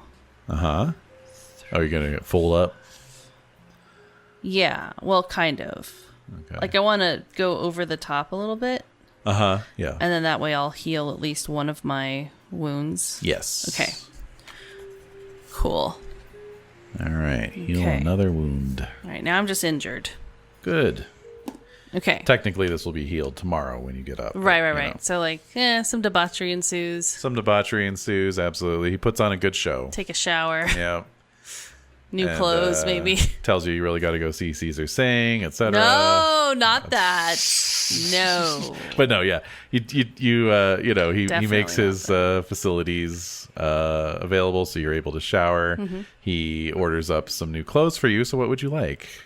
Oh, t-shirt, jeans. Okay. So you get an official Bally's branded t-shirt Oh my god. and some high-end jeans. The fuck makes designer jeans? Nobody? Donna Karan? Maybe. Yeah, I don't know. Whatever. High-end designer jeans from the 90s that you could like take to Tokyo and sell for a premium. Okay. So I bet your Timberlands have some blood on them as well, huh? Okay. So night passes. Some nicer sunglasses. Of course. Get some nice designer. Some Ray-Bans are shades. fine. Ray-Bans, okay. But yeah, he hooks you up. So, okay. We're close to wrapping up here. I just Okay. want to kind of end it on a nice little note, as I often do. Oh god. So, what's your agenda for Monday the 7th, Pearl Harbor Day? Oh my god. Not celebrating Pearl Harbor Day. No. Well, you memorialize it. You remember Pearl Harbor. All right. So while I'm remembering Pearl Harbor, I think I will. In the midst of remembering Pearl Harbor. I think I'm gonna go back to the creep show Okay. to talk to Sans. Okay. That's my intention. All right. You do so. Oh, So, and you're there. okay. Okay. Oh, hold on. This dumbass Bally's. Even though this is only going to be like 2 minutes. a minute. This dumbass Bally's shirt. I know. My right? stupid sunglasses. Hey, at least Bally's has a tasteful logo. I guess. All right. So you arrive back at the creep show at about 7 p.m. It's Edie. It is. And you find it's just starting to get into swing, Okay. But Sans is already at the back rat table. Yeah. So you start making a beeline towards him when suddenly Iraine is like right in front of you. Oh God. What? Like she startles me. Yeah. Ah! She's like, "Have you heard from Elliot?" He was last seen with you. I know. Well, we talked for a while, then he said he was going to go find you. No. You haven't heard from him? Arena, he's probably gone. You know people have been disappearing. Suddenly there's a scream as the automatic doors open and a What? ragged form begins dragging itself across the carpeted floor Not Elliot. of the creep show. You don't know who the fuck it is, actually, because they are in a very bad way. One leg is uselessly pulled behind it. Its hands are scraping the floor. No. It was once young and strong and lithe, but now it's barely held together, leaving viscous smears of soot and blood behind it on the floor. And it pulls itself towards you and Arena as you look on in shocked silence. And it looks up at you, its face a mass of blackened flesh with sagging holes revealing white bone. Its eyes are charred, nose burnt away, lips gone. The teeth remain, yellowed from heat and cracked, but still there, complete with fangs. Its mouth opens, a single word escapes as dry and cracked as the tongue that formed it. Son! And you realize from its long hair and leather jacket that this is indeed Elliot. God damn it. Somehow survived exposure to sunlight and has now made his way back to the creep show. I'm opening up my wrist. I'm feeding him blood. The good news is he will recover. He will be bloodbound to me. And is this number second, 3? This is the second time. I'm giving him blood like instantly. I like that Irene is going out of her way not to blood bond him, and you're like, oh, let me just go ahead and do that for you. What else are we going to do? Exactly. No, Irene is going to give him some as well. Okay. So we will cover the fallout from Elliot getting, well, staked out in the sun, which is what happened to him. Next time. I hate this. Thank you. I wish we could just end it on that, but we got XP to hand out, so. Oh my god. You get a point for completing the chapter. Ugh. All right. 1. What did you learn? I've learned that Vegas is having just as many problems as Los Angeles. Mm-hmm. And it's annoying as hell. I know that the creep show is probably that dumbass castle that Tobin saw in his dream. Oh. And I'm mad because I don't want to have to go to this damn place. And I have to warn Arena. Yeah. Maybe she was the dark-haired woman he saw. Yeah. Probably. Maybe. It's a fucking trap. I know it's a trap. And there's some weird-ass people that are watching and waiting in the wings to mess with vampires. Understandably so. Like, I'm just messing with you. It's justified, yes. But no. So that's what I've learned. That's good. Also, Lila's my daughter, That too. which is not great. How are you feeling about that? I'm mad. Okay. But at least she's alive, I guess. Uh-huh. I learned about Narcisse, who's like the second girlfriend of Jehovah. Mm-hmm. So it's like you do. pretty exciting. Like you do. Mm-hmm. Yeah, just we're going to be heading into some very heretical and blasphemous territory here in this chronicle. Meaning so what? FYI. To blasphemous to what? Jehovah's second lover? I mean, just right off the bat. I don't know. That seems normal to me. Okay. I'm rolling with it. I think, like, yeah, that's legit. This is more for the listenership than anyone else. Well, Like anyone cares. like, no. You're like sputtering. How could right. people? Oh my God! Like no, I'm God fucks. All right, God fucks. He does. Just get into It's it. True. Get into it. Watch Dan McClellan on TikTok or YouTube. He's got some great content about early biblical history and true. archaeology. Yeah, he does. And also shout out to the channel Esoterica on YouTube. Check that one out too. So For what? you get for similar content. Oh, all so another point for role play. Oh, thank you. And I'm gonna say take a point for heroism. Oh, Yeah. Because you're like determined to find Lila. You're like, I am. fuck this, man. yeah. I don't care if it's like a walking god incarnated on Earth. I'm gonna like find out who the fuck this was. Yeah, yeah. It's I bad. don't care if they're like 10,000 years old. I was willing to like abandon this child. I didn't give a fuck. But for some reason, it feels important to make sure that, you know, this deity and this... I just want to see it through, just like how I saw the pregnancy through. Yeah. I'm seeing through like, well, daddy's back, so let me see what I can do to help out. But I think Aaron's just in denial about this. He's just still like, I don't care that they're saying, like Mauricia's saying it's my kid. Who the fuck knows? Right. I don't know. Right. Arena's saying she was some little runaway, understandably so, but horrible. Right. Who knows? Yeah. You know? Yeah. But if there's some weird magical thing that kidnapped her, I can use my supernatural powers to find her. True. And that's how I feel about it. Okay. Yeah. Okay. All right. Well, very good. Do you want to buy that extra dot in celerity? Yes. Yes, I do. Yes, Because I believe you're at 14 now. do. I am exactly at 14. Okay. So I have 3 dots in celerity, Nice. which is beautiful. Yeah, that's intense. Yeah. All So right. that gives me an 11 Yeah. to my initiative. Also, remember you can split your actions without splitting your dice pool up to the number of dots you have in celerity. So you don't get the celerity bonus to your pool, but you could attack 3 different people. Wait, what? Okay. So you've got celerity 3. Yes. So that gives you 11 dice. Right. Now, what I did with Mauricia, for example, when she was attacking you and Elliot, is I had Yeah. to split her 8 die pool into 4 each. Oh, right. However, with celerity, you don't get to add the 3 dice. Okay, so you'd be back down to 8 dice. But you can attack or act up to 3 separate times with a full 8 die pool or 8 dice pool each time. So you're essentially acting as if that's your one action, but up to 3 different times in a round. So you can take on like multiple opponents, no problem, and just take them out. Okay. Yeah. I'll have to listen to that about 50 more times before It's not an easy concept to grasp. No, but... I think the concept makes a lot of sense. It's just remembering to do it. Yes. It's well, that's what I mean. Yeah, it's implementing it. Because we don't often split our pools here. No, we don't actually. In the world of Nightlife. No, not really. Yeah. Not a whole lot. Okay. Well, on that mechanical note, Great. We'll wrap it up. Okay. Hope you had a good time. Great game.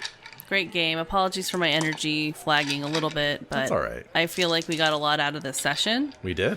Like a hell of a lot. Every happened. session moves the plot forward quite a bit. Good. I was reviewing and editing earlier episodes, or not editing, but preparing. Yeah. Preparing earlier episodes, and it was just crazy to go back and be like, wow, that's where we started? Holy shit. Yeah. A lot's happened since then. Yeah. Yeah. The story is afoot. Indeed. All right. Well, till next time. Mm-hmm.